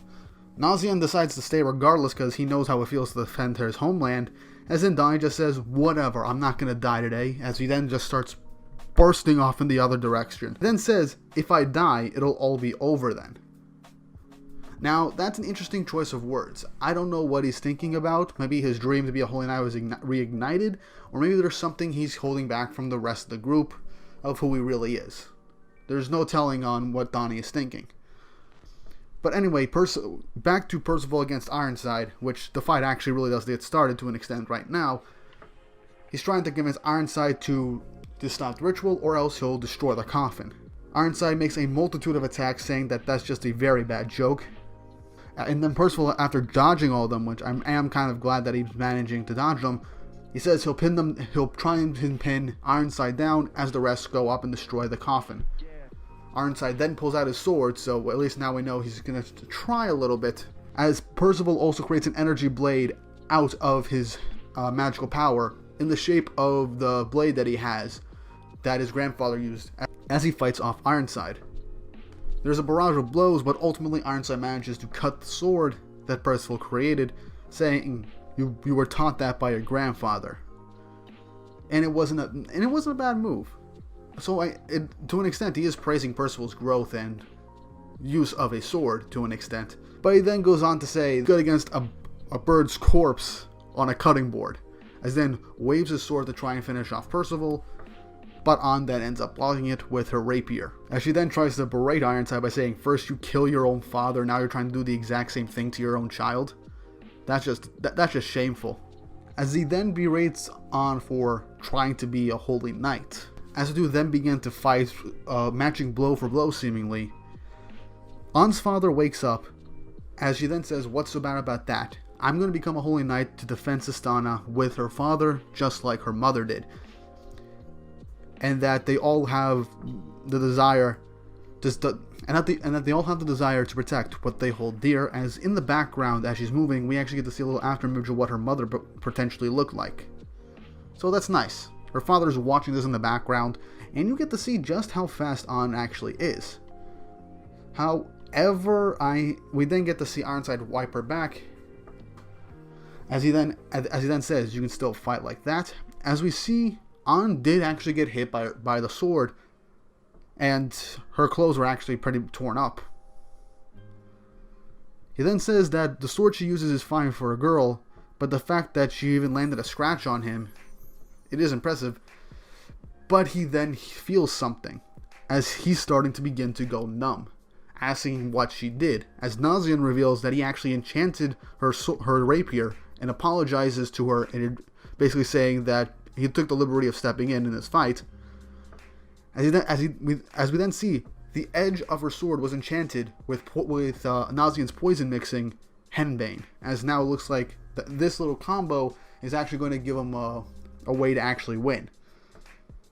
As An then tears off the rest of the dress, revealing that she actually has a combat gear underneath, saying that this is her resolve. And An just saying she's paying back Percival for what he did earlier. Percival just goes on to say, "That's so cool," as An is literally blushing, saying thanks. But Ironside then starts to begin to turn around, then actually turns around for the first time in this whole fight, saying, "You all have no discipline at all. Are you that driven to get a taste of despair?" As the chapter ends. Now, I have to say, Four Knights of the Apocalypse continues to get better and better, and now it's shaping up to be like Ironside is actually going to have to try a little bit now that he's poisoned. But what really sticks out to me, aside from the fact that Ironside is even stronger than I initially believed, and I think any of us originally thought, there is something curious that was mentioned by Donnie. He said that if he dies, it'll all be over. Now, what does that mean? I'm not entirely sure, because Donnie hasn't really done anything or shown anything to show that he has any very particular value except for his handy magical power.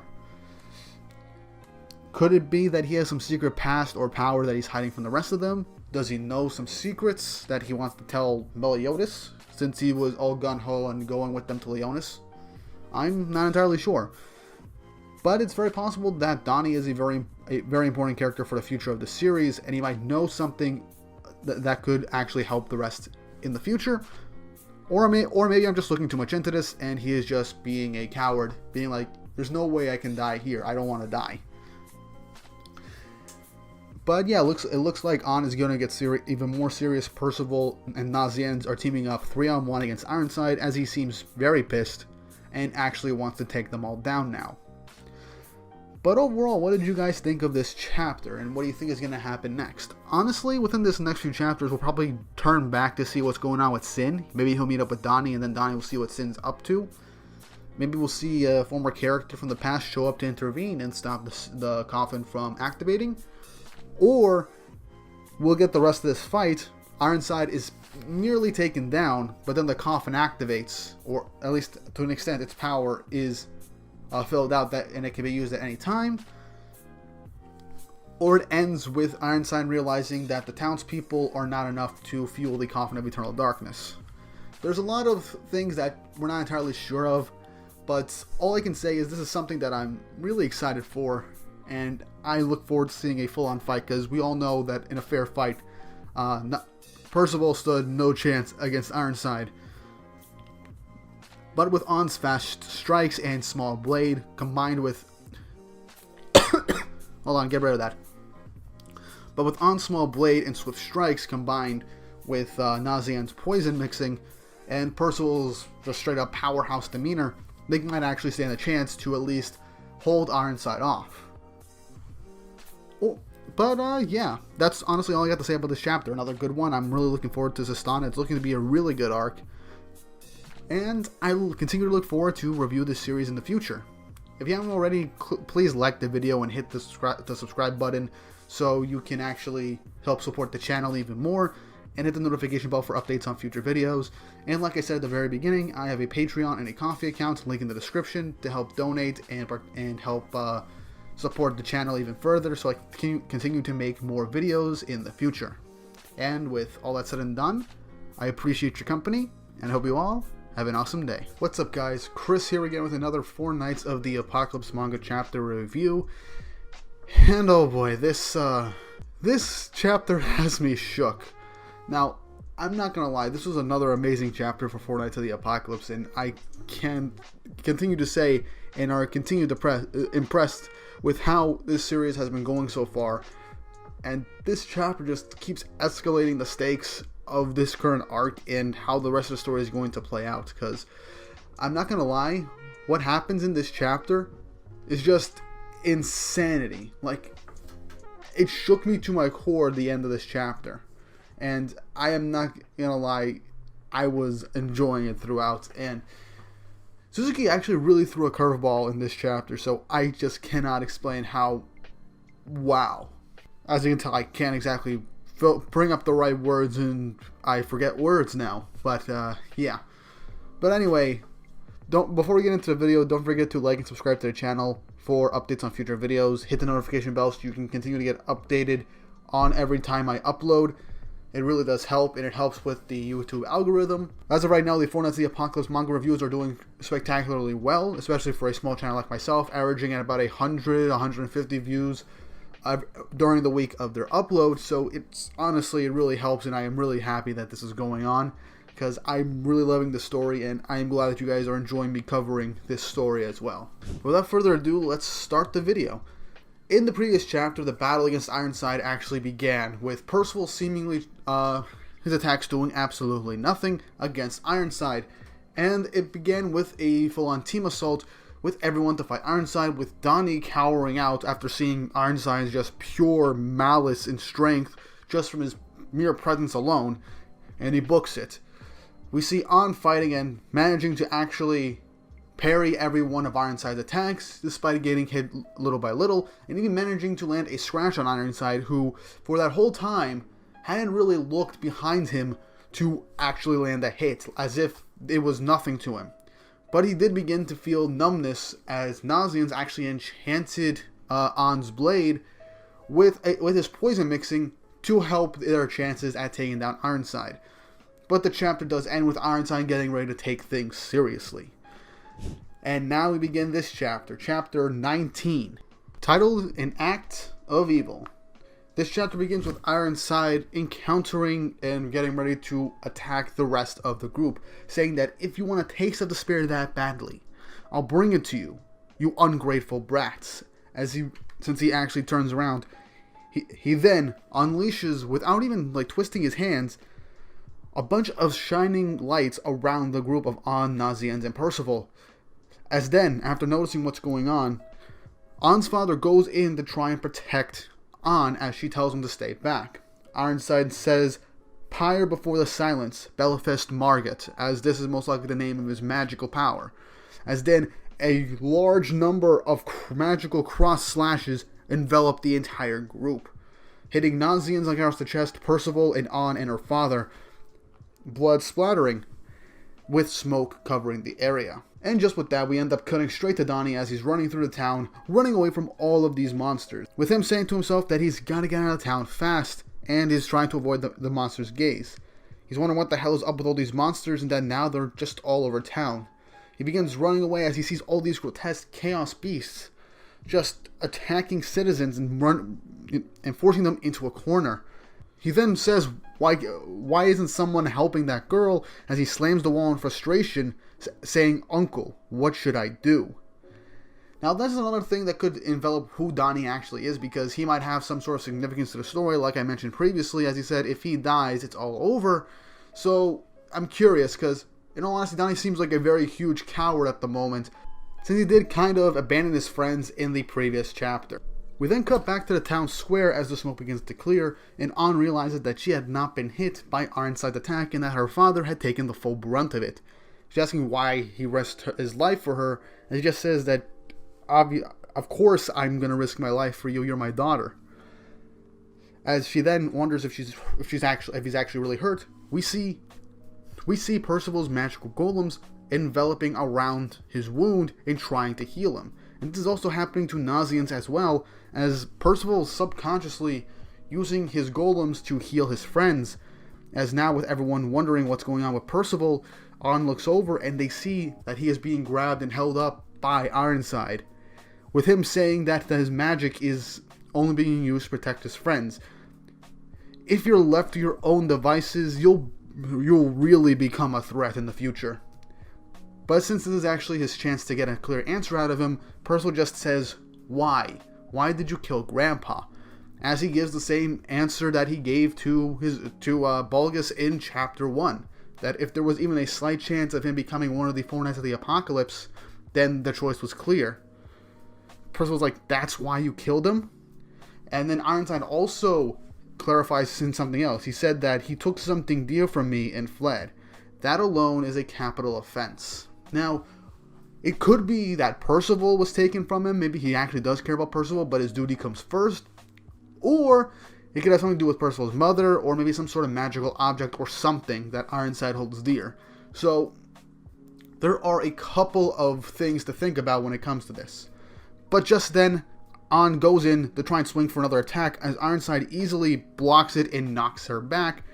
As An then says, now grab the coffin, as Percival uses magical power on the coffin, but then Ironside slams him to the ground, while Percival is just pleading for him to stop the ritual. Ironside then stabs Percival's arm, and wiggling around his arm, causing immense pain to Percival. Now, this is honestly some dark stuff that I did not expect to happen, this early in the series in particular. And Ironside's like, is that how you talk to your father? Everyone's trying to get him to stop. An runs up again to try and attack Ironside so he could let go of Percival, but just his mere presence, and you can tell he's pissed. We see just how insignificant An is to him as well as the rest of the group, as we see him angry says, "Silence, girl, I'll break more than your blade next time." As An just literally drops her blade in complete and utter fear. Going to show that right now Ironside is still not using his full strength, and he is incredibly pissed at Percival and all the group for interfering. Ironside takes the sword out of Percival's hand, and that just says, "What a fine night," as he then continues to stomp on Percival's face, presumably in just sheer anger, and all Nazians and An can do is just look in horror, pleading for him to stop. Ironside says that when this ritual is complete, it will make Leonis, the present thorn in my side, crumble. So, again, Leonis is incredibly important for this arc and the story right now, so I'm very curious to see what happens next. But then, as he says, and when I take care of you, the Four Knights of the Apocalypse will never form a complete group. We then see that Percival's magic is still trying to heal him. His magic golems are still trying to heal all of his wounds, but Ironside continues to stomp on his broken and pierced hand, breaking it even more. As he then says, such odd, comical magic, and that it's suitable to a failure like him. As he raises the sword in the air, Nazian and An, with tears in their eyes, beg him to stop, as he then slashes his sword straight through Percival, with Percival's last sting just saying, "Grandpa," as we see for a whole page, Percival as a lifeless husk, with Ironside's sword pierced straight through his chest. And I'm not gonna lie, this gave me full-on Death of Meliodas vibes from the Seven Deadly Sins. For those of you that remember, when Meliodas fought all 10 of the commandments at the exact same time, and the fight ended with him getting pierced through the chest and dying from Estarossa, hitting and killing him through all 7 of his hearts. This really made my stomach sink. I was shocked that this early in the series we were going to have the main character essentially meet death, similar to Meliodas. Now, is Percival actually going to die in this series right this early? No, he's one of the title characters, he's the main protagonist, he's not going to die. But still, the fact that we had a death scene like this, and such a brutal one at that, so early on in the series goes to show what kind of tone Nakaba is going to show us in this series to go through from this point forward. And yeah, I am just shocked at the brutality of this chapter, because right after we see this, as Nazian just says that he failed to do anything for Percival after what essentially he basically saved Nazian's life and his father's life. As An also in tears just says that this is just too much. Percival's magical golems just begin to fade away as the chapter ends with Ironside still in the possession of the coffin and a bunch of chaos creatures roaming around. Just says, "Now my chaotic dead, massacre the residents of Sistana. We must complete the ritual." As the chapter ends. Oh man, I did not expect this arc to get so dark, so serious, so soon. And I gotta say, I do kind of like that we're getting into some serious aspects of the story, but still, I am just I can't believe we basically got Percival killed within the first 20 chapters of the story. I mean, we could have seen him, like, he survived Ironside's attack in chapter 1, but for all we know, Ironside was holding back against Percival for just being a kid, and Percival was not healed. Now, one thing that did come to mind was actually something that I believe was either a comment in a previous video, or someone saying this in the 7 Deadly Sins or Four Knights of the Apocalypse subreddit, where Percival, since he represents the Knight of Death, it's possible that he might be able to come back to life stronger than ever, since he might have died in chapter 1, but then quickly came back to life due to how his wounds were. Now that's honestly very possible, and if all 4 knights have some sort of ability tied to their specific title, then maybe, yes, Percival can in fact die multiple times, but he can come back to life. But I have to say that this has to have some sort of drawback for Percival, or something, because when we had something like this from Meliodas, the whole thing about his curse was that whenever he died, he'd come back to life, but he'd lose more and more of his emotions. Now, this is particularly a fake-out death for Percival, it's gotta be. The impact is still very strong, but I still want to know what's gonna happen next, because this is still very early on in the series, and how Percival can come back to life, and what drawbacks or consequences this could have for him is beyond me. But yeah, that's how this chapter ends, and there's just way too much to think about. I'm not going to just ramble on for the rest of this video. Percival's death in this chapter was just wow. Just wow. But there's still some unanswered questions. For instance, what's Sin up to? What's he been doing since everyone was fighting Ironside to try and get the coffin? What's up with Donnie being a coward? Is he really just being a coward, or is him dying actually going to have some sort of significant effect on the rest of the story? And if this is something that the Knights of Camelot are trying to go after, we're just not entirely sure. But yeah, another great chapter, Four Knights of the Apocalypse. This was a huge tone shift, much darker and much more brutal than I was expecting, and much more one-sided than I was really hoping to see. But yeah, another great chapter for Four Knights of the Apocalypse. I'm very curious to see how our group is going to get out of this. How is Percival going to come back to life? Is he actually really dead, or is he just in like a death-like state or a comatose state until he heals back up? I'm not entirely sure. I really hope that Sin's plan that he's been working on behind the scenes as all this is going on is actually going to come into fruition and save everyone. And I honestly do kind of hope that maybe we get some sort of appearance from a previous character from the 7 Deadly Sins to help out the group and save them and possibly force Ironside back. I see that happening, as no one in our group seems to be strong enough to deal with a knight on Ironside's caliber. Of course, there's also the wild card of Pelgard, who seemingly, unlike the rest of the knights, wanted to take Percival with him and make him his apprentice. So maybe Pelgard will show up and just force Ironside to abandon what's going on now in favor of seeing how strong Percival can get. I mean, that's honestly what my opinion was of Pelgard when I first got to him and his encounter with Ironside previously. But again, all this is just speculation and all up in the air. But yeah, that's going to be it for this video. What did you guys think of this chapter of the Four Knights of the Apocalypse? What do you think of Percival's very early death? And what is the thing that Ironside, in fact, had taken from him? The thing that he held most dear? What do you think is up with Donnie? And what do you think Sin's plan actually is? And once again, do you think a member of the 7 Deadly Sins series is going to make an appearance in this arc or in a future arc before reaching Leonis? Let me know in the comments down below, and don't forget to hit that like button and subscribe to the channel to help show YouTube's algorithm that my content is being watched by people and people actually like these videos that I am making. And without further ado, I appreciate you viewing, and I hope you all have an awesome day. What's up, guys? Chris here again with another Four Knights of the Apocalypse manga chapter review. And man, this is another good one. And I'm not gonna lie, last chapter, as we all know, kind of left me speechless due to how brutal it was and how it showed us Percival being killed right in front of our eyes by Ironside. So I was not sure how this next chapter was going to play out, but I honestly enjoyed this chapter. While I do think it was thematically a bit on the weaker side, it was still another pretty awesome chapter and gave us a few more answers for Percival to an extent, as well as showing us more of the bond between the main group, as well as how far Ironside is still willing to go for his plans. So overall, I'm enjoying this series once more. I can't stress this enough that it is honestly really good, and I love starting a series from the very beginning and following it right through every single week. But with all that said and done, don't forget to like and subscribe to the channel and hit the notification bell for updates on future videos.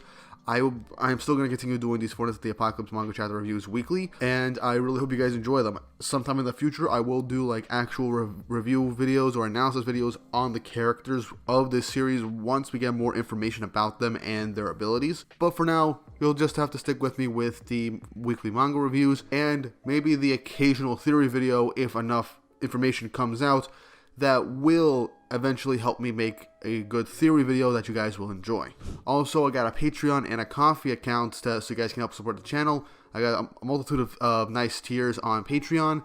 Right now, it's just basic stuff like Discord, shoutouts, and asking me up for a particular manga review or an anime review that you'd like to see me do. So all this really helps, and I could also afford to actually make some money off of YouTube and help pay my editors who are helping me edit a lot of these manga videos since they're doing such a great job, and I honestly cannot thank them enough. So if you want to support the channel, subscribe, like the video to help with the YouTube's algorithm, as well as go and support my Patreon or my Ko-fi account.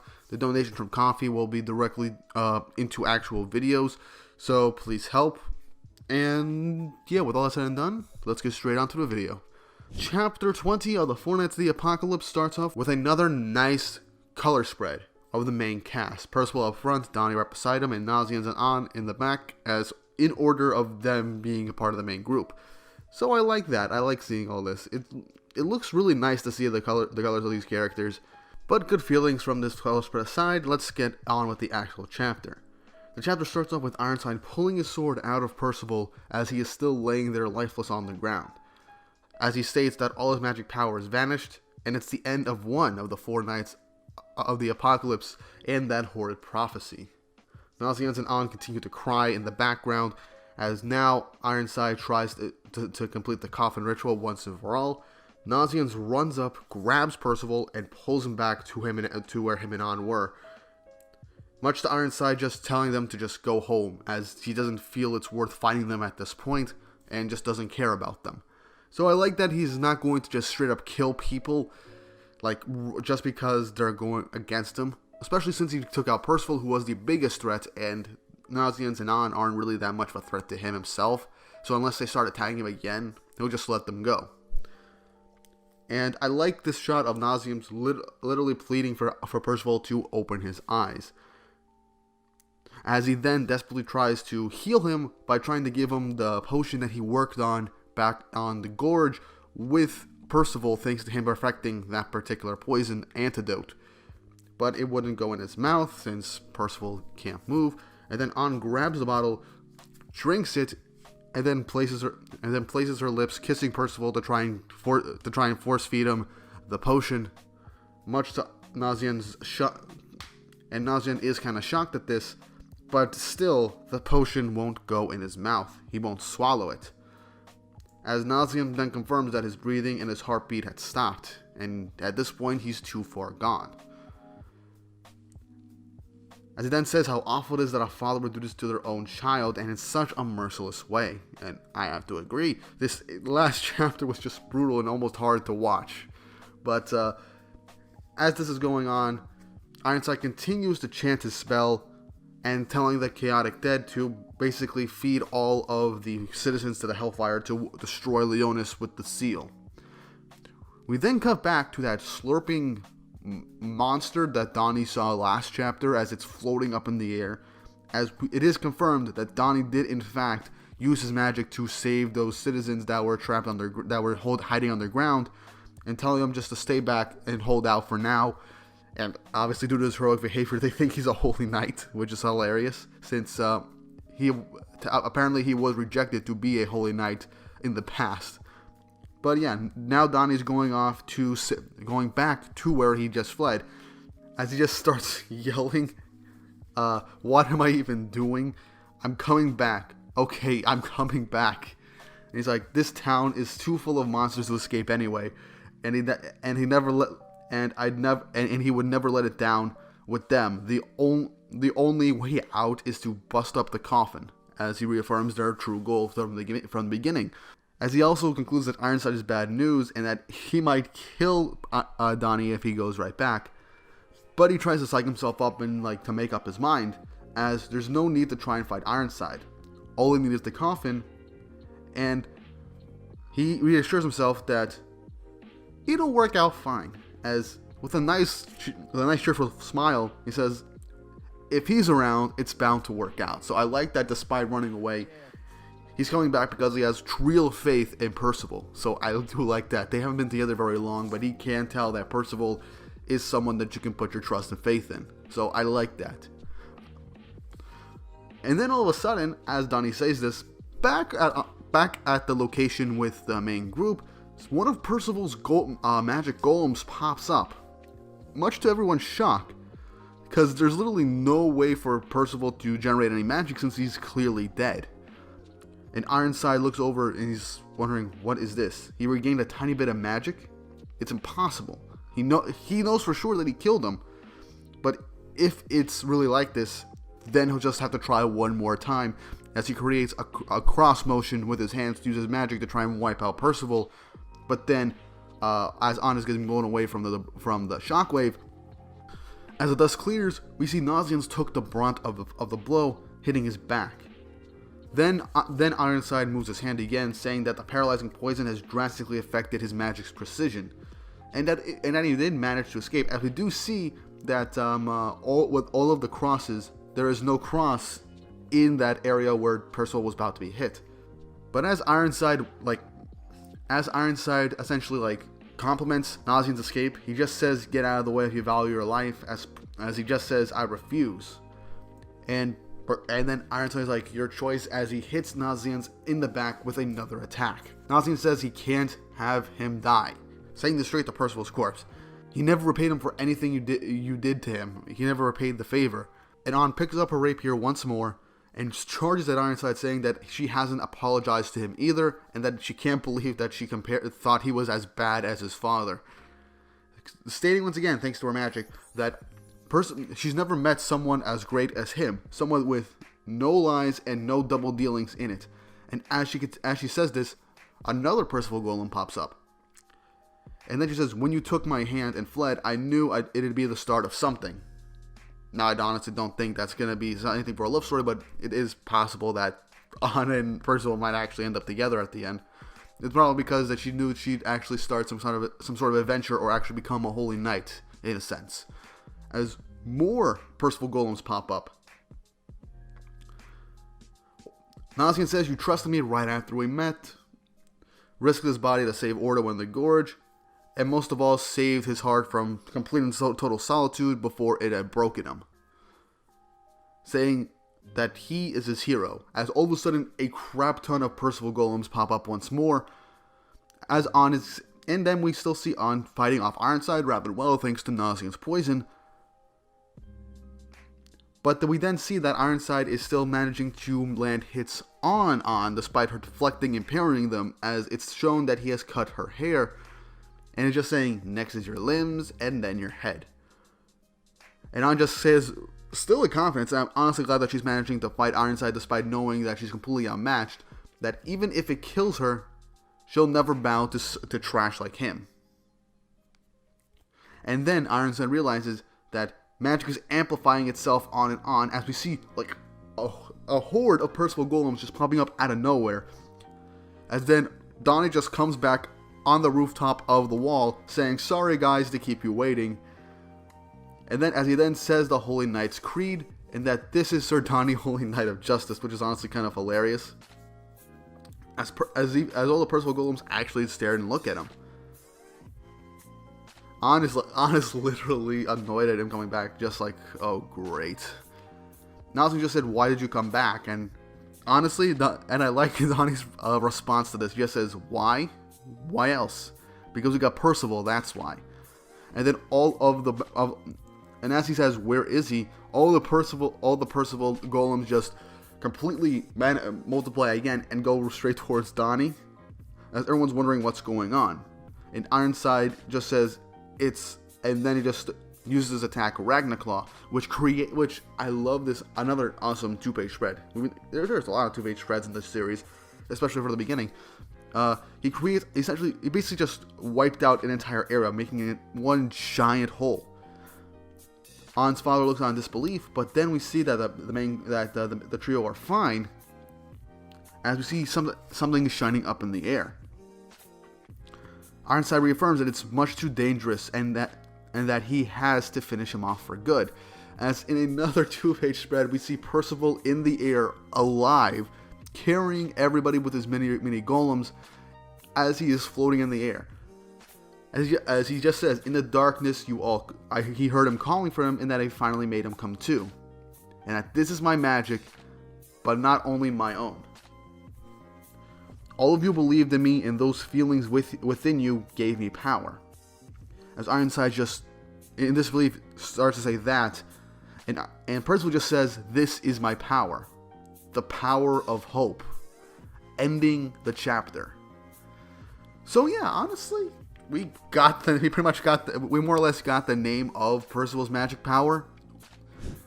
I mean, at least this is what we're calling it for now, and that is hope. And it does make sense due to what has been going on for this whole chapter. Everyone was saying how much they believed in him and how much they cared for him.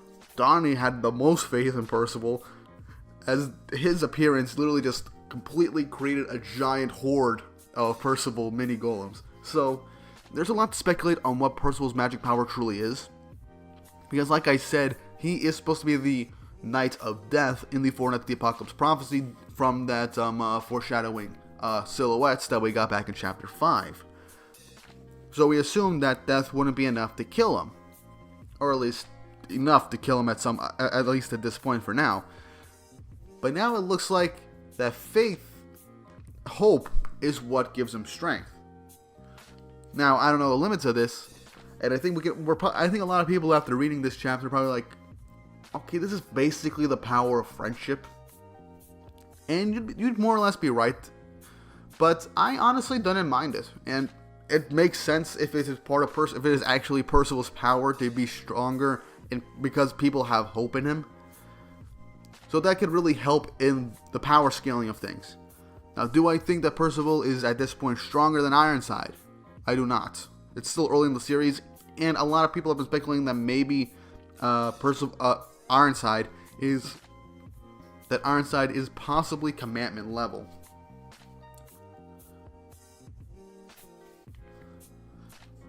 But yeah, we have no real idea of power scaling these characters at this point because we haven't gotten anybody from the original series.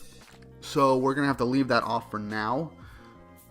But Percival's power needs a bit more looking into and discussion because there's not much to look into when it comes to his power. If it's hope and other people's strong hope and belief in him, then it would make sense why it would end up healing him. But it could also be a double-edged sword because if Percival ends up losing the hope and trust of his allies, this could actually make him weaker. So yeah, there's still a lot to speculate for these powers, but I'm not sure about it myself. I honestly like the idea that Percival is supposed to be hope, and he's supposed to be one of the Four Knights of the Apocalypse. So it could be that maybe the prophecy could be potentially wrong, like death, famine, war, and pestilence. It's quite possible that maybe instead of those, it could be something positive or something like that. Maybe that's just what they're being called, but yeah, this is all just pure speculation. I got no real idea how the story is going to explain Percival's power even further, but I'm excited to find out. And yes, again, I'm going to address, this does kind of seem like a cop-out after the brutal way Percival died last week, but if his power was like this and planned from the beginning, I'm fine with it. And I do think there is going to be some limitations to this power at some point, as well as the fact that Percival himself might not even be on Ironside's level still. Maybe he'll be able to break the coffin, but again, it's still very up in the air. I've been rambling these last few minutes, but it's just I wanted to try and make sense of this and discuss this new aspect of the story with you guys. But that's really all I really got to say in this chapter. I like the faith that everyone had in Percival, even though he was dead. I liked Donnie not knowing about what happened to Percival, but still running back because he knows that everything will be fine as long as he got Percival. And that despite them only knowing each other for maybe about a week or two at this point, it is nice that Donnie has such overwhelming faith in the guy that he'd be willing to come back and risk his life. So, yeah, I'm honestly really glad that Donnie's back. It seems like he will be like the main source of Percival's power since he was Percival's first friend and they have the strongest connection out of the four of them. But I do want to see what Donnie's main purpose in the story could actually be, because I don't want him to just be like Percival's best friend. I do want to see Donnie have some sort of major moment in the story that is, all his own, instead of just being for Percival's sake. But yeah, that's really all I gotta say about this chapter. I ended up making this a lot longer than I thought it would be. But yeah, what did you guys think of this chapter? What did you like the reveal of Percival's magic power? Do you like how he came back? What do you think is going to happen next? And overall thoughts on this chapter as a whole. Leave it down in the comments down below. And again, don't forget to like and subscribe to the channel to hit that notification bell for updates on future videos. It really helps, as well as check out my Patreon and Ko-fi account, which I'll probably leave links down in the description below. And with all that said and done, I really hope you guys have an awesome day. What's up, guys? Chris here with another manga chapter review for Four Nights of the Apocalypse. And this one, I have to say, is honestly really good. And I'm liking that there's not really any types of plot holes or inconsistencies in the power scaling, despite the reveal of Percival's magical power and how he basically came back to life in the previous chapter. And as much as I like that Percival isn't dead, I have to state that I felt in that last chapter that things were going a bit quickly in regards to Percival getting a fake-out death, to the point of him literally basically just dying, facing up against Ironside, then him coming back to life, and the full extent of his magical power. It was stated by a lot of people on the Reddit, and I kind of had to agree. It's something that was in the back of my mind, but I didn't want to say it at the moment. It didn't come to mind when I was recording last week's video. But with this week, after reading this chapter, last week's chapter, chapter 20, actually did feel kind of rushed to an extent. Not like full-blown, oh man, they're rushing more towards the end of the story or the midway point with these scenes. But it did feel like things were going a bit too quickly for my taste. But with this chapter, more or less rectifies any real concerns I had. So once again, I'm really happy, and it does show that Nakba is really thinking about how the rest of the series is going to be planned out and what could happen next. And without further ado, let's start jumping into the video. But don't forget to like and subscribe to the channel and hit that notification bell for updates on future videos. It really helps and boosts the channel's popularity and algorithm. I have been really climbing in the subscribers recently, so I'm hoping to get by the end of the summer to 1,000 subscribers due to the amount of, well, subs I've been getting over the past few months, and I'm very close to going to 600 subscribers. So if you guys can help me get to there, thank you very much, and all the power to you guys, and I really appreciate it. Also, if you want to help support the channel and help more videos come out in the future, I've set up a Patreon account with multiple tiers, with a special Discord and some rewards to an extent that are implied with the Discord, as well as shoutouts and video requests with higher tiers. So I'd really appreciate it if you guys would help out the channel by doing these pledges on Patreon. I also have a Ko-fi account set up. I will be doing like specific tweets every once in a while. I might even try and do some updates on Ko-fi on potential video ideas I have. And if you guys really want that video idea, go to and you want it done within like a week or so, go to Ko-fi, and so I can help accelerate this the video making process, as I hire editors to help make these videos come out a lot quicker. I do want to make sure that they get paid the amount that they deserve, since all these videos that have been coming out have been nothing but top quality, and I'm just happy that I get to work with such amazing people. But with all that said and done, let's get on with the video. Four Nights of the Apocalypse, chapter 21, titled Hope. And I just like this little cover page. While it's not colored, this nice cover page really shows an adult Bulgus looking after a baby Percival, and it's just nice and sweet and wholesome. A nice contrast to how the recent chapters of the arc have been like. So we start off where we left off last week, with Percival hovering over the air with his magical power glowing at full extent, with him holding his friends up in the air to keep them out of harm's way. As we see Percival high in the air, his friends a little confused of what's going on, and Ironside staring up at him. Percival is remembering some of his grandfather's final words. You'll need to find it now, someone precious whose heart you can trust as you walk together in life. As Percival exclaims in his head, I found them, Grandpa. And then he states, Percival, my beloved grandson, you are mine. And if we go back to the very first chapter, the ending of that sentence was Bulga saying that Percival was his hope. So, it heavily implies that maybe Bulga's had an idea of what Percival's magical power might have been like, despite Percival not unlocking any type of magic when he was so young. And it might have played into why he took Percival away from Ironside when he was just a baby. Pure speculation, but yeah, and it's all goes into this chapter, so it's highly possible that Percival's magical power is the hope from other people. So, yeah, I'm liking this. I'm liking we're already going full circle with what Bulga said at the beginning of the chapter, at the beginning of the series in the first chapter, and it is still very good foreshadowing and setup for Percival's power. But going on, after Ironside hears what Percival said last chapter, he questions, hope?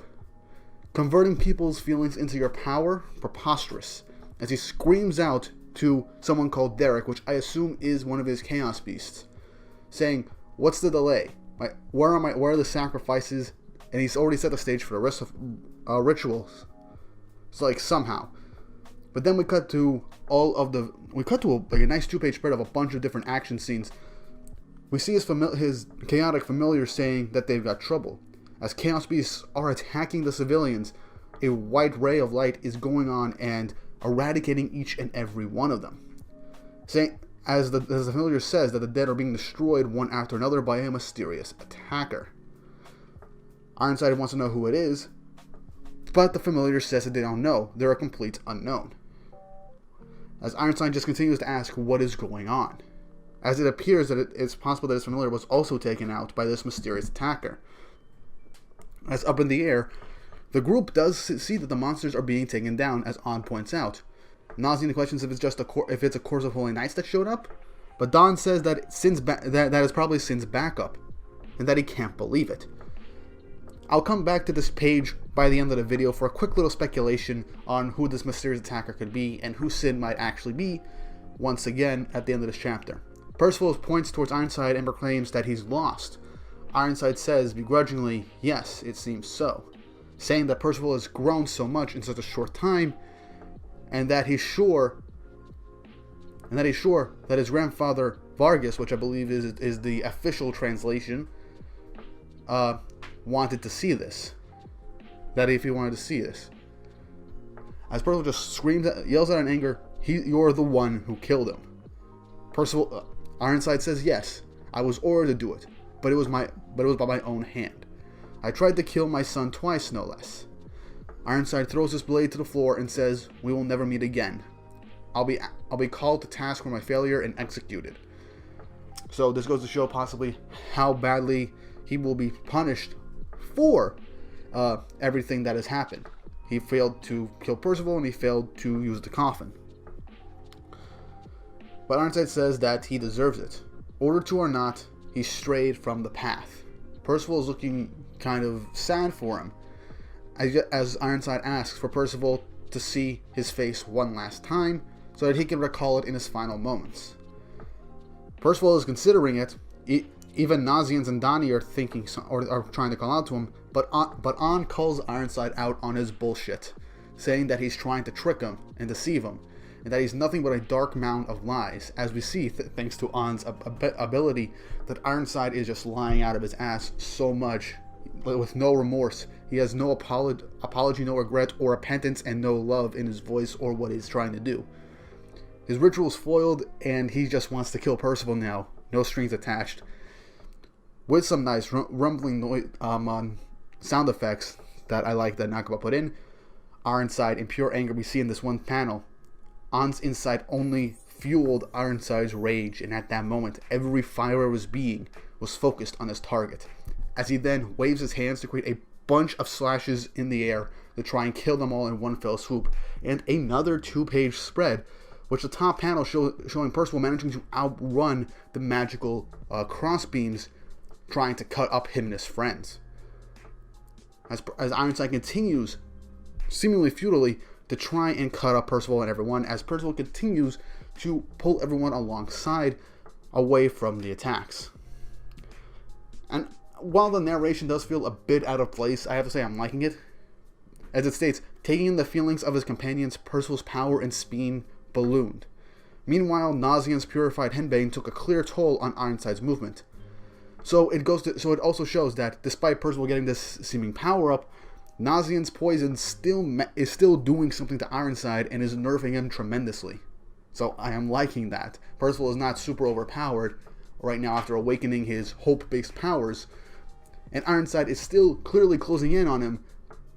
And it's very clear from this narration that Ironside probably would have hit them a few times if it wasn't for Nausian's Hellbane giving him that poison.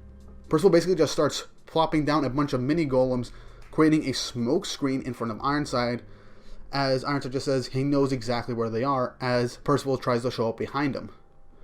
Percival dodges out of the way, getting a clear hit on his cheek.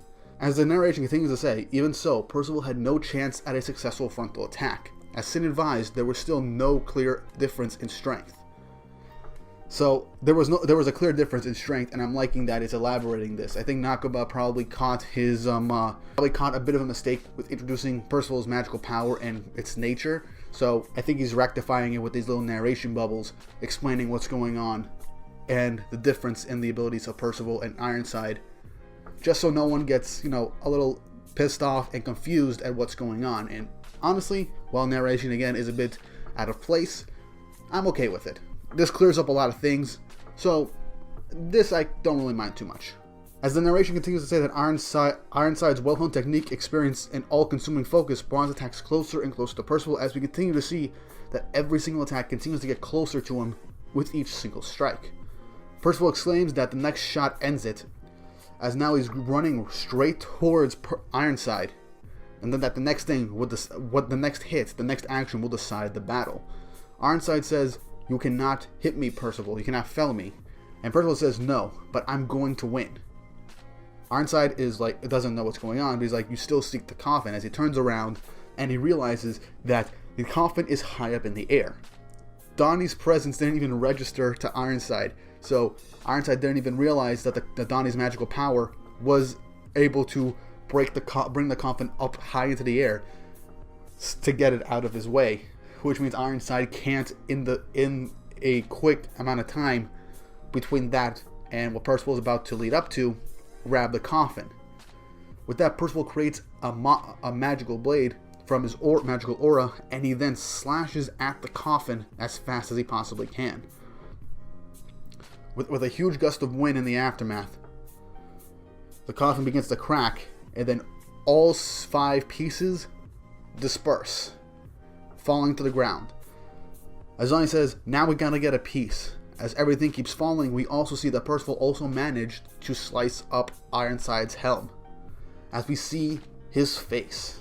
We get the face reveal of Ironside in this chapter. I am all for it. As in the last page, everyone's wondering, that's Ironside's face? That's your father, Percival? As with an angry look, Ironside says, "Now you've done it," as we get an after image showing how closely he resembles Vulgus, thus fully cementing that he was telling the truth, that Ironside was in fact Percival's father. Because despite all this, it's highly possible that maybe Ironside might not have been who he says he was, because he was holding that helmet. But now this 100% confirms it. But yeah, this chapter was really good. I'm liking that Nakaba caught his mistake, or the problem with introducing Percival's magical power last chapter being basically hope and bring him back to life, but not being it like an end game sudden power friendship type deal that will win him the fight instantly for him to take out his opponent. And that it's a bunch of different factors that is actually keeping them alive and actually managing to get the coffin to break up into multiple pieces.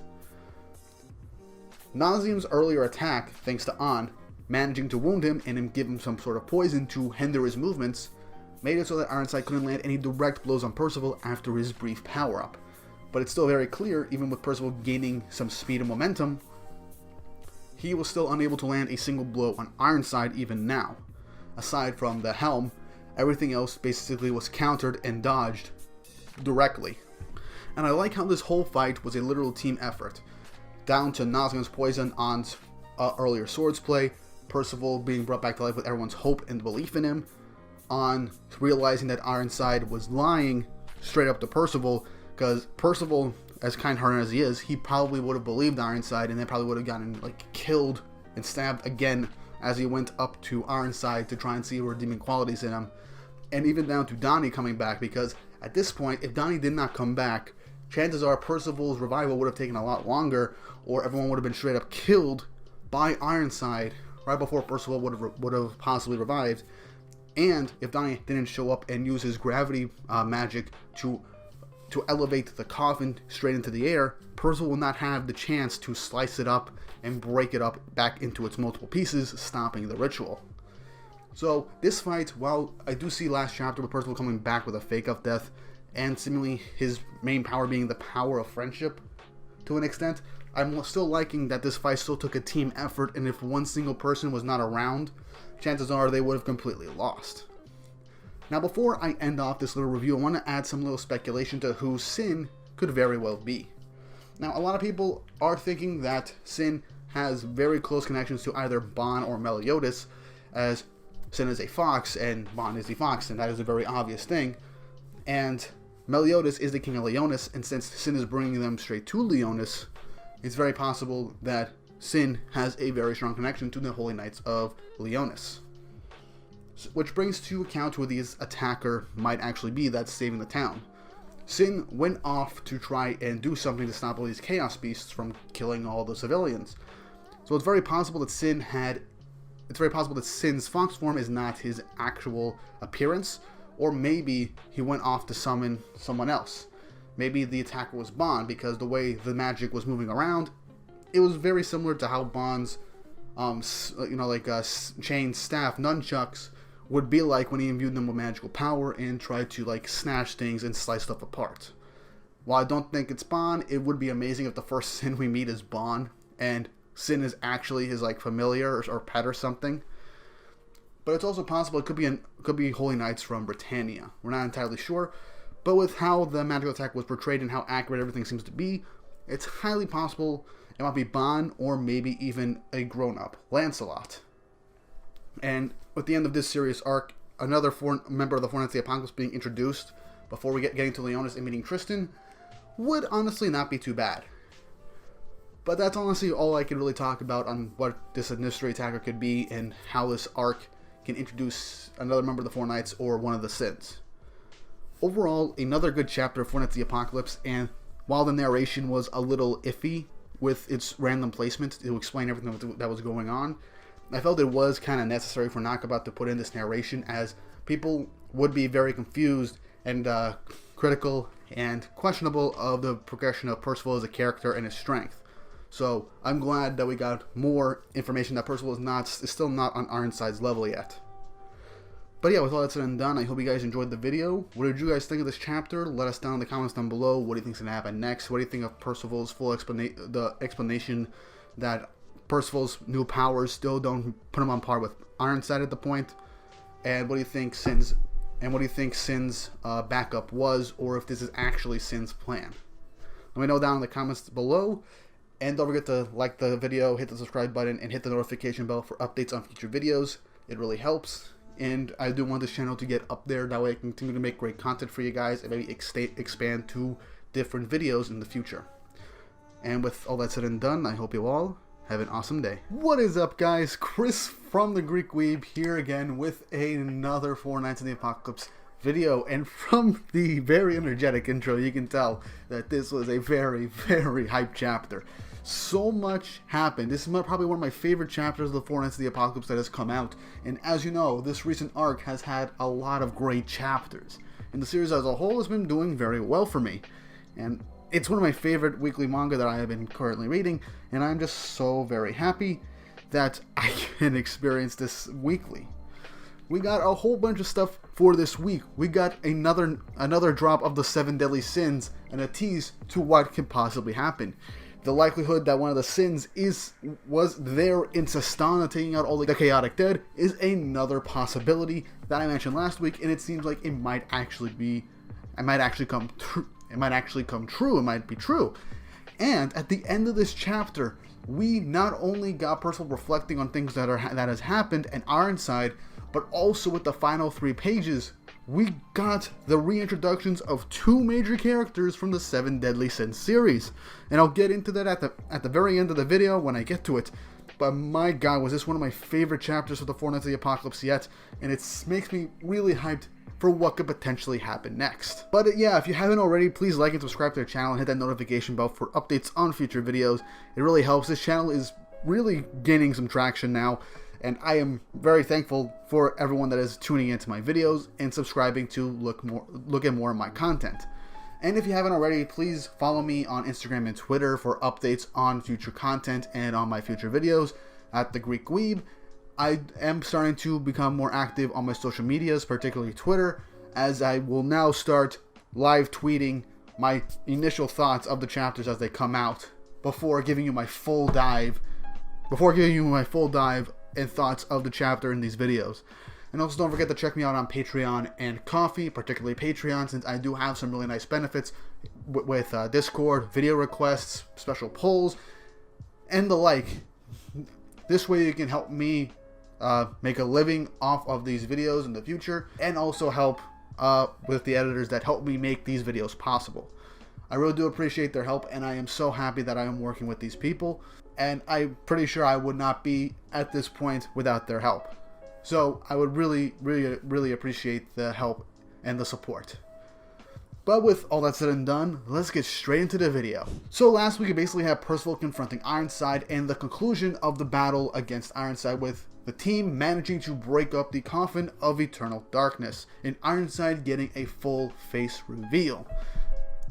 As well as us getting some confirmations that Percival is still not yet at the level of Ironside, but has managed to hold his own thanks to all of his friends. And I liked that last week everyone played a part in getting the coffin, and throughout this entire fight, if one single person was missing, this fight would have ended very, very badly.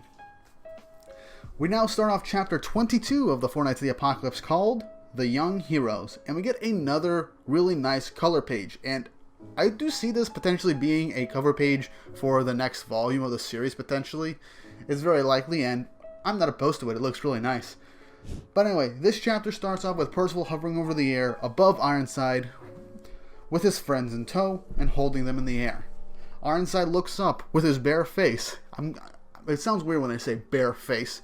He just stares straight at Percival and says that he's done it now, as much of a failure as he is. He then states that just because you broke the coffin, you think you've stopped him? You think you've stopped me? All he really has to do, he even states that all he has to do is kill them, reassemble the coffin, and that'll be it. And as he's saying that, Donnie just quickly grabs the handle from the coffin that was in the air and goes back to Percival. Now, I like that the part that they do manage to grab from the Coffin of Eternal Darkness is the dragon handle, as it is the same piece of the Coffin of Eternal Darkness, the final piece that was needed to complete it in the original 7 Deadly Sins series that Meliodas had basically spent his whole life protecting. So I really do hope that Meliodas, when they do meet him, acknowledges the significance of the dragon handle. And I like that it was the dragon handle that Donnie chose to pick up. Ironside then continues to say that even if Sistana won't provide the sacrifices, Britannia is just crawling with more people to use. And that all he's really done is just delay the ritual. Ironside is about to flick his hand to use his magic again, saying that he promises their lives will end here, but then his hand is grabbed by another holy knight that just appears out of nowhere, much to everyone's surprise, wondering where he came from, stating, "Regretfully, Ironside, your night ends here." We then learn that this knight's name is Mortlach, or Mortlach. I hope I'm pronouncing this name right. Seriously, I really hope that when this does eventually get an anime, I will pronounce these names correctly. Ironside says that he's not in a good mood, but surprisingly, very cheerfully, similar to how Pelgard acts, this holy knight just tells Ironside to calm down, and that he knows he's frustrated that the ritual has ended, and he's duty bound to not let a member of the Four Knights escape. But he states that there's a bigger problem, which is the enemy that managed to defeat the chaotic dead. Ironside asks if he knows who they are, but this is when Mortlatch states that he doesn't know, but he assumes that Ironside summoned like greater level dead and the foes that just wiped them out in an instant, and that if any kind of monster like that exists, he states that it must be one of the 7 deadly sins or someone with just as much fighting power. And I like that we're getting a silhouette of all 7 sins in this one huge ass panel, and that we're getting another acknowledgement of the sins. and this honestly makes me so happy, because if it does turn out that one of the sins is responsible for helping out everyone and taking out all of the chaotic dead, this makes me so happy, and possibly confirms that sin is connected to the sins in some way. Or it could very well be that it might not be one of the sins, but someone on their level. I mean, it has been nearly 20 years since the end of the series. It's been about 16 years. It's highly possible that maybe Hauser or Gil Thunder have reached the levels of the sins before the final Holy War. Again, this is all very speculative, but that's all we got for now. Everyone else is shocked, Percival is confused, and they're like, they can't be the 7 deadly sins. But Mortlatch just says that even so, they are in danger, and wouldn't it be best to just retreat for now? Ironside says so be it, as he stares Percival intently, very strongly, and then, in an instant, they vanish. Percival lands, letting his friends down. Brief moment of silence as they all collapsed on the ground, moaning and grumbling that it's finally over. They're so beat and they can barely even move. And Percival just starts laughing like crazy as his reaction to everything that just happened. As he just states, I thought I was gonna die. Even though Nazi just said very briefly and bluntly, you kinda did. Donnie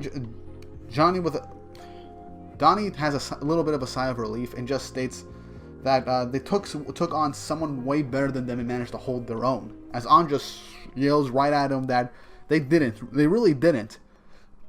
They couldn't even hold a candle to Ironside. If Percival wasn't there, they'd all be dead. And then she looks even more angrily at Donnie, saying that he just ran away all by himself. And Donnie just straight up apologizes. But Percival very innocently just says, we stopped them because we all work together. And it's very true, as I stated. If just one person wasn't there, this whole thing could have ended very badly. And I do like that everyone just likes how Percival just acknowledged them. An's father gets up and goes towards her. An runs towards her father. And then all of a sudden, Sin just says, mission accomplished, eh? As he just walks straight up to everybody. Percival, Nazians, and Donnie just straight up go right towards him, asking what the heck kind of army did he bring in? And Nazi just says, it wasn't the legendary Sins, was it? As he just says, you want to know? As they all crowd over Sin, as he just says, it was my pals, the animals in the forest. As they're all confused, Donnie just says, you think any of us are gonna believe that? As Percival just barges right through them, all excited and giddy, saying, your animal pals? That's just so great. Asking, what color are they? And are they big? Sin just says, red, and bigger than you. Nazian thinks that he's just making all this up. And Percival just brings to light his cape, and that it was huge. But he realizes that his cape just shrunk down and became back to its original size. Nazian says that it must have been Percival's magic that shaped it into that giant cape that held everyone in the air. Now before I move on, Sin mentioned red and bigger than Percival. Now, it's very possible that he's just using some kind of weird roundabout way to not state that it was one of the sins. But if it's someone bigger than Percival, someone very strong, and related to has an animal and is red, I honestly want to say that it was Bon. I really, really want to say that this was probably Bon. Bon is known for wearing red, and he is very very strong and fast, especially since his training in Purgatory in the original Sins. He's basically the strongest human alive, and he is the Fox Sin. So if he's connected to Sin, the talking fox, it seems very likely. And I really do hope that it is Bon or one of the Sins, because the roundabout way of just saying that it was just one of his animal pals, it's red and bigger than Percival. and the massive power that was used to kill all of the monsters, it's very likely that it's the Sins, and I'm gonna have to agree with the Holy Knights of Camelot that it might be one of the Sins. Anyway, back to the chapter. Donnie just says after Percival's little mini outburst, saying that he's just glad Percival's back to normal. As Percival then just pokes Nalcion on the back, saying that he sees his bear back. And then Donnie just asks him if Percival would be at all shocked. And he just says, killer or not, he was fighting his actual father. Then Percival screams, oh no, and they think, what is it? What's gonna happen now? This is an enemy back? As it just turns out, Percival just has to take a massive dump. Okay, Percival just got all serious all of a sudden after the mention of Ironside, and he just has to take a dump. He says that he's been holding it in the entire fight, so I don't know if he's just making this up just to get out of just to leave. But yeah, I just find this hilarious. As Percival is running off, Alcyon's like, you don't think, and he just says nothing as Sin just stares intently in Percival's direction. As the sun is coming off over the horizon, Percival is on the edge of one of the walls and is thinking back towards Ironside, stating that he looked a lot like his grandfather, lamenting over the fact that it is actually true, that Ironside really is his father, who killed his grandfather and just killed him. It's very likely that Percival himself is probably kind of hiding the fact that he is somewhat traumatized at the fact that he was just brutally killed by his own father, basically for a second time. But yeah, he was killed. If it's implied that Percival did in fact die in chapter 1, and his grandfather's hope was enough to bring him back to life to a point where he could recover all on his own, and it's very possible that this death, while more brutal and probably more personal, probably just scarred Percival a little bit. But we don't have much time to stay with Percival, as you'd think that the chapter would potentially end here, with Percival reflecting on everything that's going on. We then cut to 3 nice panels for the next page, showing us getting closer and closer to a giant white castle as we go right through the darkness as it's weaving away. In this panel, we see someone talking to Ironside, saying that he shamelessly came back to his chambers, and that the 4 Knights of the Apocalypse were the ones that managed to defeat him, and that he finds it hilarious. Ironside refers to him as His Majesty, saying that it's no laughing matter, as we see Merlin in the final, in one of the panels of this page. The first sin that we got to see, which it does make sense since King Arthur is meant to be the villain of this series, is Merlin, the person who invested so much time into Arthur and in Chaos and rebuilding Camelot, that she is the first sin we get to officially see. But the hype doesn't end there, as in this nice 2-page spread, as who Ironside is talking to is fully revealed, he states, well, next time give a message. Tell him if you think you can destroy Arthur Pendragon, you are more than invited to try. As we see this nice 2-page spread of Arthur aged up. He still looks fairly similar to how he used to look back in the 7 Deadly Sins, but way more aged up. And I do like that it shows that he's possibly a lot stronger now, since he does have the power of chaos. And I just love this big reveal at the end of the chapter. The big bad that has been foreshadowed from the beginning of the series to be Arthur Pendragon has fully revealed himself on a throne of twisted chaos. Merlin by his side as always, and Ironside reporting directly to him, being incredibly confident that the 4 Knights of the Apocalypse will most likely not be a match for him. And the prophecy might not even fully come true, or it might just be a hoax. And that was the chapter. I have to say, this series continues to be amazing. You have no idea how hyped I was when I was reading it, that the 7 Deadly Sins were officially mentioned and may have potentially played a role in helping save Sistana. And with Merlin's casual reveal at the lower left corner, second to last panel of the chapter, and a 2-page spread fully showing Arthur's design in the 4 Knights of the Apocalypse aged up and ready for the 4 Knights. I just can't wait to see what happens next. And if Arthur's being revealed this soon, it's very possible we might see him descend and challenge the 4 Knights, maybe even the Sins. Maybe that theory video I did like over a month ago about Arthur being the one to destroy the Sins and kill them, or chaosifying them so that the four knights will have to kill them and thus the sins end up dying might end up being true. I really want to see Arthur fight the four knights, or at the very least fight the sins, because it's going to be very emotional as they are all friends. And now I'm very curious to see what happens in the new Seven Deadly Sins movie, as that seems to be somewhat of a bridge between the end of the Seven Deadly Sins and the beginning of the Four Knights of the Apocalypse, and might end up giving us some more clues as to what is going on with Arthur now. But yeah, that was the chapter. Another great chapter for Four Knights of the Apocalypse. It was probably one of my favorites, and I just can't wait to read more. I'm so happy to be covering this weekly, and I'm just glad that so many people are enjoying these review videos and these speculations that I'm having about the future. But what is going to happen now? Is there a group of heroes going to continue their way to Leonis, maybe even make it to Leonis before the start of another arc? Will An end up joining them also? Will Arthur descend at some point to meet the Sins or the Four Knights? Will Merlin be the first one to interact with the Sins?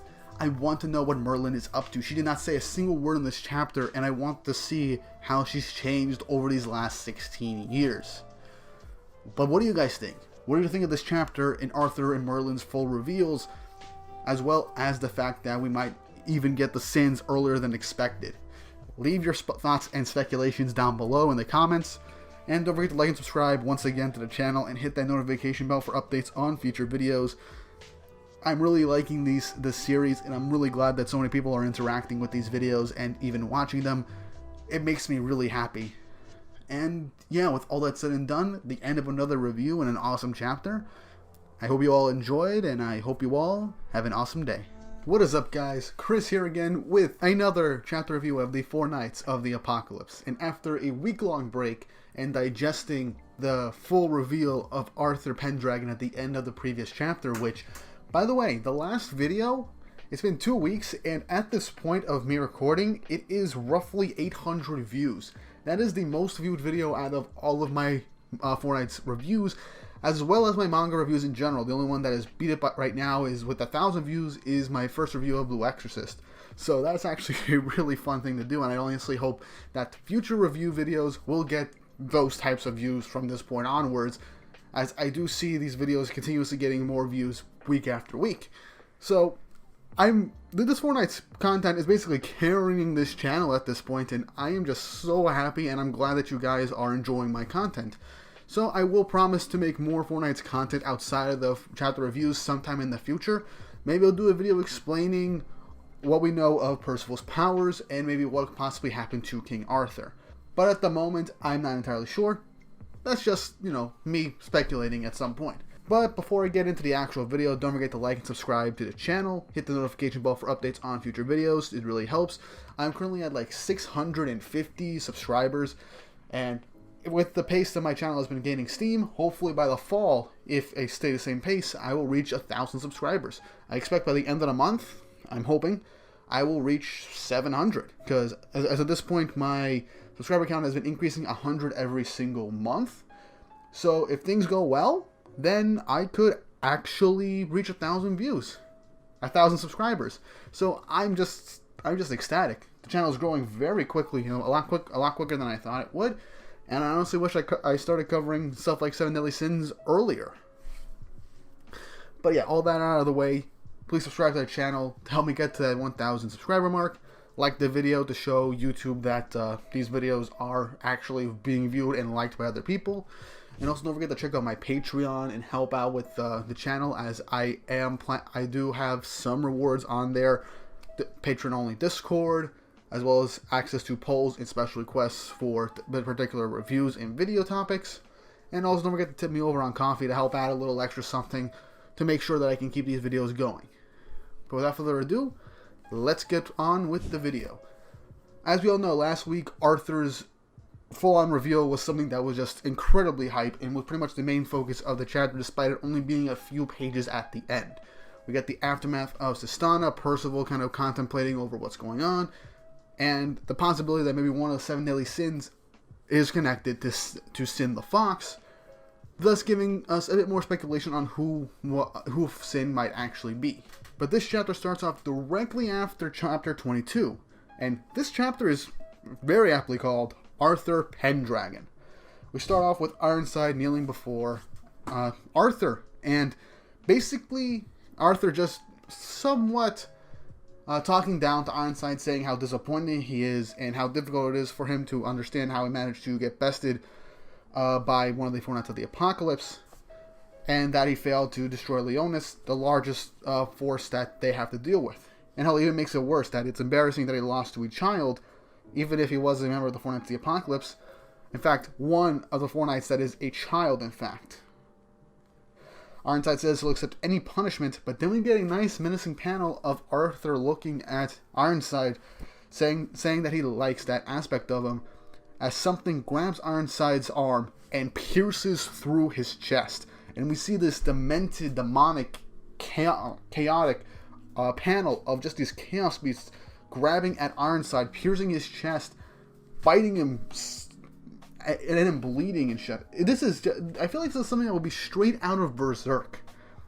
I honestly think Nakaba Suzuki is honestly is actually really, really going out of his way with these chaos powers. I think this is something that he's been wanting to do, considering how much effort he puts into panels involving chaos creatures and the power of chaos in general. So yeah, Ironside's gut is basically being pierced. He's spitting up blood, and Arthur begins to monologue. And I'm going to say this word for word right now. Arthur is stating that a land with no pain, no sadness, where no one is left exposed to any kind of threat or calamity. That is Camelot, the everlasting kingdom. But between the seven deadly sins and this new quartet, as long as these threats remain, we will never have true repose. And I like that in this panel we actually get to see Arthur's black eyes, because as we know from the end of the seven deadly sins, that helps signify that he is using his chaos powers, and is a full sign that he is the king of chaos. He then goes on to say that from the past holy war to the one that was 16 years ago, mankind has basically been sucked into all these different conflicts from other species, and has basically suffered from it. But Arthur wants to free Britannia for mankind, and that's why he has to protect Camelot, because he believes that the kingdom will actually bring forth this dream of his and help keep humanity safe from these particular different conflicts and other species. Now, I'm still very curious as to what brought upon this ideology for Arthur, as yes, before he wanted an everlasting kingdom, a place that, well, everyone can be safe. But he was friends with the seven deadly sins. He was friends with Meliodas, Bon, King Elaine, and Deanne. But now he's strictly against all the other species, all the other races, and he basically wants to eliminate them. And for some reason, he needed the Coffin of Eternal Darkness to eliminate Leonis, primarily because it is the strongest force, since Meliodas and Elizabeth are the king and queen, and they have some of the strongest holy knights, probably like Gil Thunder, Hauser, Griamore, just to name the well-known ones, along with Henderson and Dreyfus, former Holy Knight Grand Masters, who I assume all of them have gotten a huge power up over the last 16 years, even having their own lives. But yeah, I am very curious as to what particularly happened to Arthur, and this could be tied to the Seven Deadly Sins Cursed by Life film, as we do see him in said movie, and in one quick shot, it shows that he is in tears. He is crying. So it's very possible that over these 16 years, he's steeled himself for whatever it is he is planning. But anyway, back to the chapter. Arthur tells Ironside not to disappoint him with careless errors like this ever again, because it appears Arthur values Ironside more than anyone else. As in, once that tentacle thing gets removed from his chest, all of a sudden, he's perfectly fine. He realizes he's fine. There's no pain, there's no injuries, no scarring. As the very next panel, we see a very cheerful Arthur, almost Meliodas-like, in his when he's teasing or just having fun, saying, "That took all the poison out, didn't it?" So this is a huge tone shift from the menacing and proud ruler that Arthur has been portrayed as in the end of the last chapter and everything up to this point. He did a huge personality shift, just being goofy now, super happy. As now Ironside just says he'll swear to travel Britannia to defeat Percival and to live up to his expectations, but now Arthur says that he doesn't really care about that anymore, to just forget it, and that there's something even more important for him to ask. As now we're getting, it appears like we're getting Arthur's true personality again, despite this whole weird ideology, this new ideology he has. It still kind of sounds like the actual Arthur now that he's basically more or less dropped the facade of a tyrannical ruler. Arthur goes on to say that they've been basically stalled in this battle in every turn, and it's bothering him a lot, asking Erlin if she agrees with him. And one thing to note is that Merlin has not spoken a single word throughout this chapter. I'm just saying this from now. Merlin has been kept silent. I don't know why. Perhaps we're going to save that for maybe an info dump or something later down the road. But anyway, Arthur is basically asking him if he knows why they've been stalled this whole time, and it is because of something called the Vision. And that's how they've been able to basically learn of things from the future and intercept their attempts at every single turn. And Ironside is asking if he wants him to retreat it. Arthur just says no, but that's a nice guess. He wants something more important. And that also they'd be on the lookout for something like that. He's found something even better, and as Ironside asks this, Arthur just looks at him with a smile saying, "I'm asking you to search for my bride." As on a bit of a confused look on Ironside's face is like, what? So now Arthur is looking for a bride. He just went from destroying Leonis to talking about this thing called the Vision that apparently Leonis has, and for all we know, this could be King Bartra if he is in fact still kicking, as he does have this magical power that is called the Vision, I believe, that can actually foresee great calamities. That basically foretold the 7 deadly sins returning to Leonis after everything that happened with the 10 Commandments, the 10 Commandments showing up and basically plunging Britannia into chaos, so on and so forth. So perhaps they're talking about King Bartra. But with that out of the way, we then jump back to Sistana with everyone in town basically trying to rebuild. The Duke at the town, An's father, says that he can hardly imagine Sistana would have been alright without their help. As we then get a nice little jovial and lighthearted panel of our main trio of Donnie, Percival, and Nazians as they kind of look happy. Percival just says that a bunch of houses were destroyed, but the mayor says that they can all be fixed, and they're just glad they didn't lose a single person, and that's actually more important. Nazians once again brings up the fact of what kind of holy knights that Sim brought that took out all those chaos creatures, and where are they now? Sim just says that they're his forest friends and that they're probably off having breakfast or something. Even Donnie's asking to tell the truth, but now it's basically like Percival, or I think it was Nazians, that just says, you know what, who cares now? The mayor says the mayor talks to Percival, saying that he understands that he's the son of Ironside. And it probably was kind of difficult to avoid, but fighting his own father must have been terrible and painful, but Percival kind of just laughs it off, saying that it's fine. He just stomped him because he wanted to. Donnie asks the obvious question. He just asks him, he knows Ironside. How do you know him? As we then get a nice little panel of what it looks like a young Balgus and Ironside alongside Merlin, Arthur, and the samurai from the 7 deadly sins that we didn't really get much of in the original, which I assume we'll probably see him more in this series, since he was more or less supporting Arthur throughout everything in the 7 deadly sins after they met. So we go on to learn that An's mother was actually one of the strongest holy knights in Camelot and served right under King Arthur himself.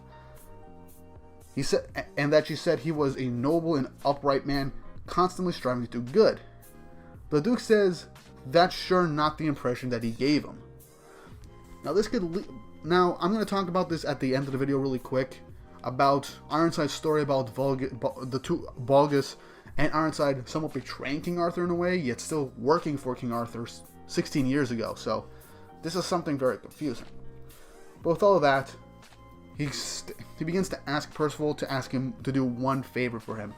As we then see An walking up to everyone, and I have to admit, I like An's new outfit. her hair is a lot shorter, so she has a new hairstyle and new clothing. So that's honestly really nice. It's more for fighting, so yeah, I'm a fan of it. I like it. As her father, and now with everyone looking at how she's changed, literally within a day, with her look, her father just says that she looks a lot like her mother when she was young. She begins to listen. She begins to say that she's serious. She wants to become a holy knight just like her mother. But the fight with Ironside taught her that she still has a long way to go and that she lacks experience and power. So she wants to set off to become a true holy knight so that she can protect the people that are closer to her, even if she is all alone. But her father basically just shouts out he understands exactly how she feels, but he can't allow her to journey by herself. And just as he's about to retort, why can't you basically see it her way, she then realized, wait, what exactly do you mean? As he said, journey all alone. And she then turns over to Percival, Donnie, and Nazians, as Percival jumps down from the little pile of rubble that he was on, asking An that she should come along with them and join them. With her father just saying that she really is her mother. Obstinate, competitive, strong-willed, everything. As with tears in her eyes, being so happy, just stating, "But I've got your eyebrows, father."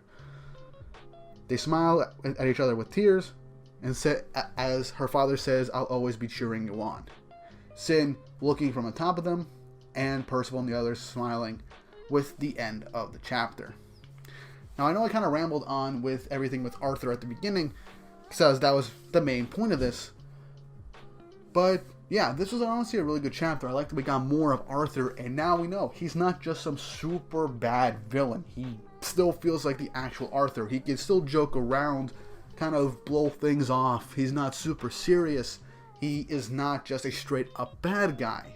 Because this does feel like the Arthur we know and love, after that whole chaos, that weird chaos thing where he basically, it was almost like an instantaneous torture session, but he just did all that to remove all the poison from Ironside's system to bring him back to full strength.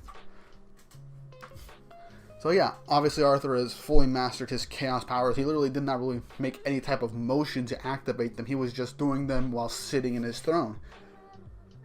The interesting thing is that Merlin did not say a single word. Perhaps she had nothing to add to the conversation, or because something happened and maybe she lost her voice. That's something I'm not entirely sure of. Now, the whole conversation about Arthur having a bride, I'm not entirely sure who that could be. Perhaps it will be a new character that will be introduced later down the road. Perhaps it might end up being An herself, but that would be kind of weird considering that Arthur should be in like his 30s by now. It's all kind of confusing. But the main thing I want to bring in is An's connection to Percival and the fact that her mother was under the same brigade, the same Holy Knight Brigade, as Percival's father and grandfather, and most likely Pelgard as well. And the thing is that in Chapter 1, we were told that they did something to betray Arthur. But Valgus just said that he didn't betray him, just abandoned him, took Percival, and left.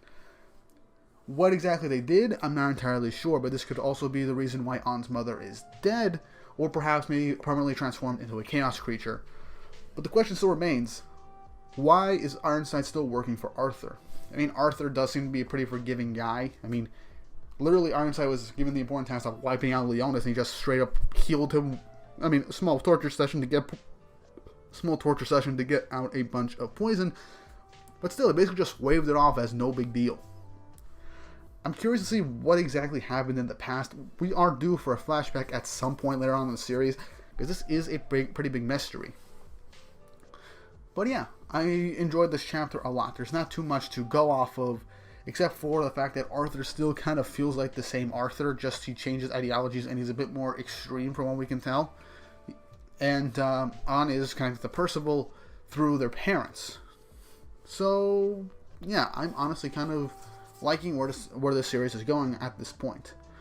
I don't really have much to add other than the fact that we're going to begin our trek to Leonis now, and they have still have the exact same part of the Conflict of Eternal Darkness that Meliodas had in the original series. So yeah, we're obviously going to start heading towards Leonis. Whether they meet another member of the Four Knights of the Apocalypse before then is beyond me. But yeah, that was all for this video. I hope you guys really did enjoy. If you have any speculations on what happened in the past with Ironside and Ann's mother, or what they did to betray Arthur in the past, what exactly caused Arthur to have this a bit of a twisted ideology in making Camelot a place where humans can basically live in peace and prosperity, but basically condemn all the other races. What brought him to want to fight the 7 deadly sins? Leave that all down in the comments down below.